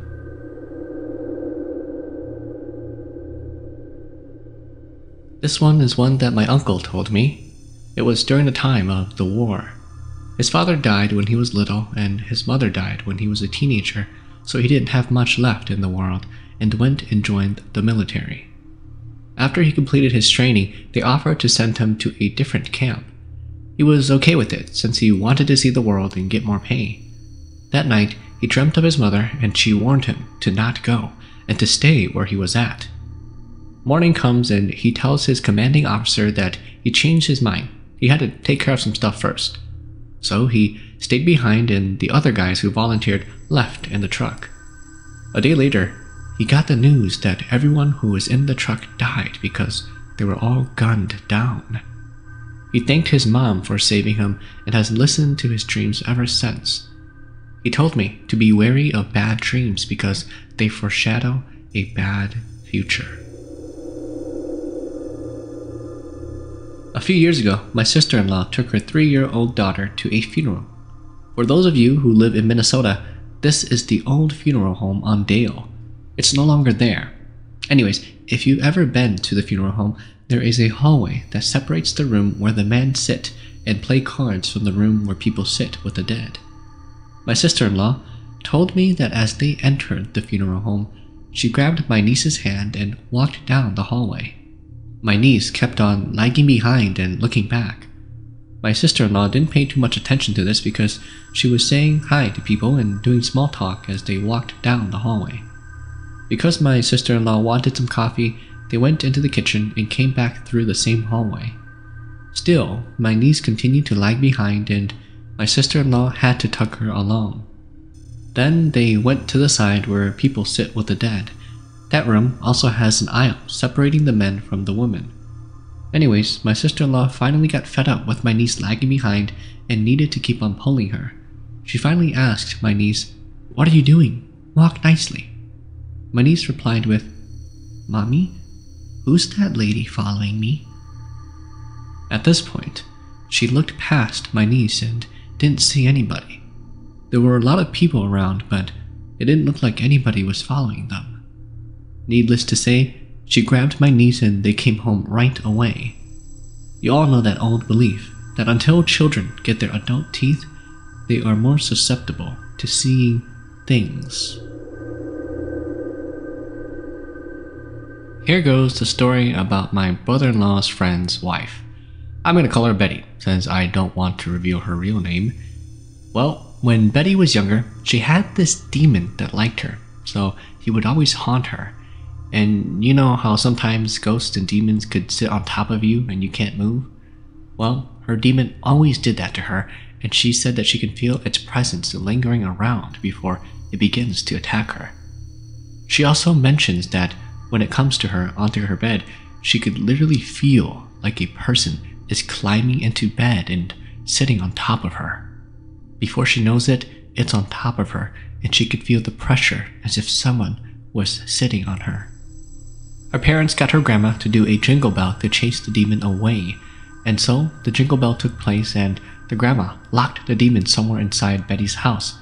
Betty and her family moved away, and she is to never go near that block or the house because if she does, then the demon will recognize her and follow her back.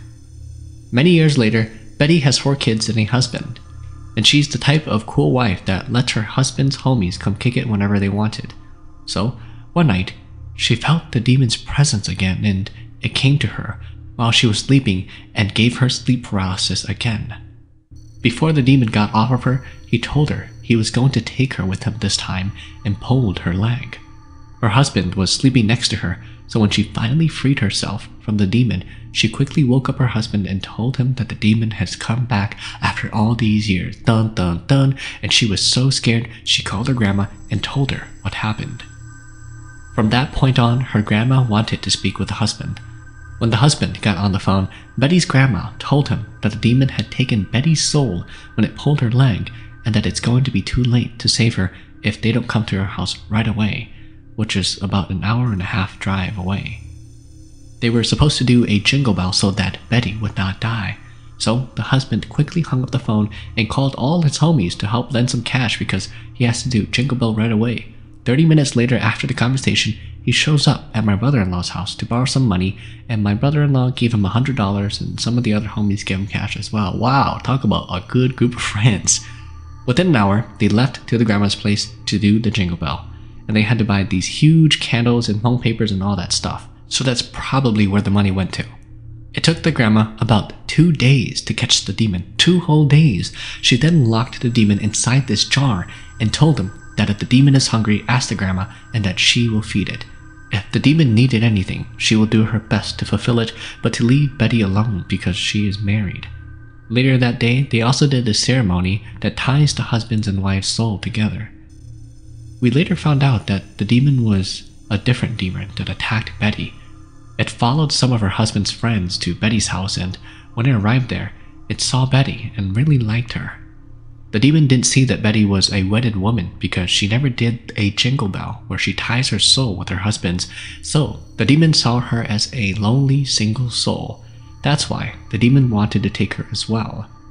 She also didn't have that thing where you put on your wall during 8:30, so New Year's, Hmong New Year's, Chipityo, right? Not Chipityo. So her house was not protected by those demons and ghosts, and that's why they can easily enter. Now she's back to normal and saved. Hallelujah.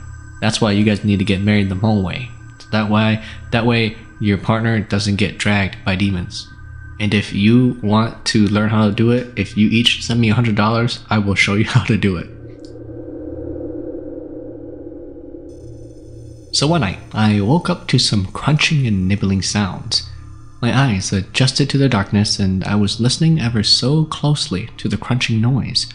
I looked down at the foot of my desk, and I see this head of long hair on the floor, and the crunching sound continued. It was like the thing was nibbling on soft bones. I was extremely scared, and I quickly woke up my husband. He was kind of dazed, and I told him that I was afraid, and that he just told me to go back to sleep. I then whispered to him if he heard that, and he said, "What?" I said, "The crunching sound," all the while keeping my eyes on the long hair on the ground, and then pointed and whispered, "See that? Hurry on and go turn on the light." He jumps out of bed and turns on the light and walks over to my desk, bends down and turns to me with the hair, and he says, "Isn't this your stupid hair extension?" And I was like, oh, yeah, but what about the crunching sound I heard? Then he opens the closet door and pulls out my Oreo cookies and started to ruffle the plastic covering and said, "Is this the crunching you heard?" And I was like, yes. He said, "It was just the stupid freaking mouse trying to get the cookies. Look, there's even bite marks on one stupid Oreo bag." Then I started laughing. That got me scared for a moment. See guys, ghosts aren't real. This is just, you just gotta use logic. And science. Don't forget science. Last year, my brother-in-law and his wife were looking for a house because they wanted to move out.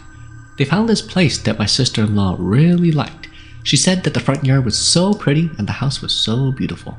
The owner was also a Hmong woman, and the price that she was offering was very affordable, and my sister-in-law wanted to move into it. But before she was going to make an offer, she told her mom about the house she wanted, and her mom told her to not buy it. Her friend also told her to not purchase the house because it's cursed.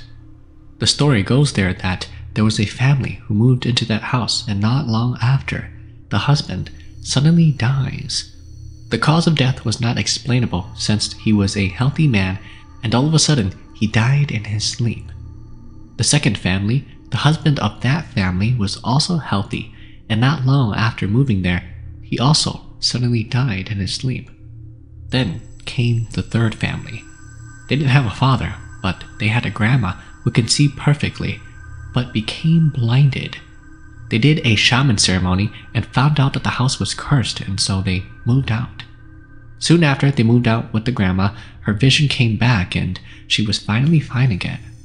So my brother-in-law and his wife asked the owner about the history of the house, and like every other Hmong OG, she lied about it and said that it was perfect, that there's nothing wrong with it. So they ignored the Hmong lady's phone calls and finally told the Hmong owner that they decided to not buy the house. Thank God her mom and her friend warned her about the house, or else my brother-in-law would have been the next victim. Never promise any kinds of promises that you cannot keep. My dad's sister, which is my aunt, made a promise with her ex-boyfriend during her younger teen years. They loved each other so much, but their parents did not approve. So they made promises to each other that if the girl dies first, she can be reborn to be his daughter, to be his forever, and if he dies, he'll be reborn to be her son forever. So the guy died before my auntie and is reborn as her son. That's kinda weird, man. Even though he's old enough now into his teens, he still sleeps with his parents, separating the two couples apart from each other. When my auntie and her husband wanted some intimate alone time, her son would knock on the door and pretend to cry so that they couldn't have time together. So one day, my auntie was wondering why she had such a kiddish son who doesn't know how to grow up at all.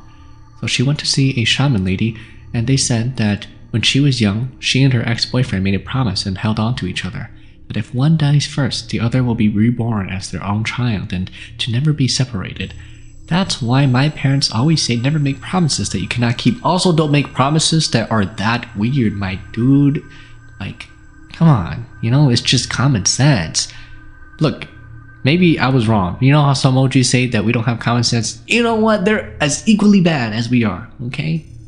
Maybe even worse, like this story, for example. I don't know if I told the story yet or not, but anyways, back in Thailand, my dad had this really great girlfriend of his. However, my grandpa did not like her and wanted him to marry my mom instead. Despite the fact that my mom was an orphan, they see her as a loyal and perfect daughter-in-law to have. So my dad was forced to marry my mom, and later after my parents got married, his girlfriend had offed herself. And by offed herself, I mean she killed herself. She suicided.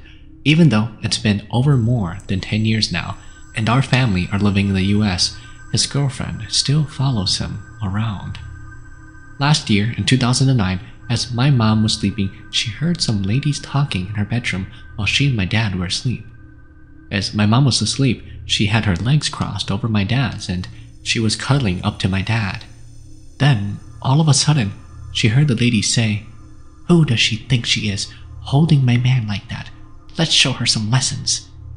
As soon as my mom heard this, she woke up my dad and told him. Since my mom is a shaman, she came downstairs and grabbed her sword and paper money with some red corn and took it to her room. That night, it went away. After a few weeks, my mom called me and my husband over to come and help because she was doing a shaman ritual ceremony for my dad, since his ex-girlfriend's spirit or ghost said that she was coming for my dad and going to take him away with her for lying and not marrying her. So the two of us came over and they were chasing her out of the house with a powder and fire flame. First, they chased her and fired a flame from my parents' room, and as my sisters and I were in the living room, we heard a huge cry of a lady's voice crying horrifically upstairs from the bedroom. We got the chills and later told my mom. My mom said that perhaps they must have gotten her on fire or something. You know, if you think about it, it is kind of sad. I feel a bit of empathy for the spirit here. I feel a bit of empathy for stories like this. Anyways, let me share with you my story. This happened last weekend during my husband's grandma's funeral. I picked him up at the funeral on my way back from home from Stockton around 9 p.m. and while we were driving home, I realized that something wasn't right. So I asked him where David was. David is our 11-year-old boy. And oh my god, we left the poor kid at the funeral home, so we went back to get him. Sounds like typical home parents. Anyhow, we got home and watched a movie that he had picked out on Netflix. Halfway through the movie, we all fell asleep in the room, when all of a sudden, we heard weird noises coming from outside of the bedroom door. We didn't think much of it and continued to sleep. A couple of minutes later, it happened again, and this time, it sounded more like footsteps, as if someone just came to the hallway and started walking. Finally, my husband got up and grabbed his guns, loaded it, and went to the door. He called out to see if it was his mom or younger brother that might have gotten back from the funeral, but no one answered. Silly as it sounds, we didn't turn on the lights. The room was pitch black, and there he was, trying to be brave in front of me and my son, although I knew deep down he was also scared. We finally turned on the light switch and the three of us walked out into the living room to check if anything out of the ordinary might have happened. He led the way as I was behind him, followed by our son, who was even more terrified. As we made our way back through the hallway, we heard noises coming from the attic, like footsteps running back and forth. By golly, it was the rats. Anyways, the only strange thing that happened was that the computer turned on by itself. Look, okay? That's what they say in the horror movies. It's the rats. This is when you don't use science and logic and you use superstition and belief. When I was expecting my first son, my sisters threw me a baby shower at my in-laws' house. One of my friends from work, Angela, who was white, came to the shower. It was a typical baby shower: games, food, and gifts. The event ended without any issues, and everything seemed perfectly normal. The following Monday, I was at work having lunch with Angela, and we started chatting about the baby shower. She told me she had a great time and loved the food. Then, she mentioned something that caught me off guard. She said she was surprised that my mom understood English, even though she hadn't heard her speak any English during the entire event. I was confused and told her, "My mom wasn't at the baby shower. The only older woman there was my mother-in-law, and she doesn't understand any English." Angela seemed shocked and insisted that there had been another middle-aged Hmong woman at the shower. I told her again that the only older woman present was my mother-in-law, and she wasn't around 40 or 50 years old as Angela described. But Angela was sure. She described the woman slim with neck-length black hair, wearing a floral print shirt and a long skirt. She said the woman had sat near my two sister-in-laws, played games with them, and even got in line for food, smiling and interacting with everyone. Angela was certain that this woman had been a part of the shower the entire time, cheering and clapping when I opened gifts and acting like any other guest. Her story sent chills down my spine. My in-laws' house had always felt strange to me. The room my husband stayed in was always freezing, no matter how warm the rest of the house was, even during California summers. I once had a dream where an elderly woman told me that the room was cold because she had died in it. I often woke up at 3:30 a.m. to prepare lunch for my husband, who left for work at 5 a.m. Every time I was alone in the kitchen, I could feel the hairs on my neck stand up. I was too afraid to look around, feeling like someone was watching me, so I would always hum to myself quietly and hurry through my tasks. After we moved out, my brother-in-law and his wife moved into that room. One day, she randomly recorded a video on her phone while inside the room. When she looked back at the video, she noticed a dark figure in the footage. She couldn't figure out who it was or what it was, but it scared her enough that she immediately deleted the video. Thinking back to the baby shower, I couldn't recall any other woman being there with my sister-in-laws. It was just the two of them, and they were partnered up for the games. I asked my sister to check the photos that she had taken during the event, hoping to see if this mysterious woman would appear in any of them. My sister said that there was nothing unusual in the pictures, just some odd light spots here and there, but no woman matching Angela's description. I told my husband about what Angela had seen, and he mentioned it to my father-in-law. His response sent another chill down my spine. He calmly said, "Angela has never been to our house, so the lady let her see her. Angela wouldn't know that she wasn't human. We shouldn't worry about it. She isn't hurting us. Let her be as she is letting us be." My in-laws still live in that house. According to my father-in-law, shamans aren't afraid of the supernatural because spirits have no power over them.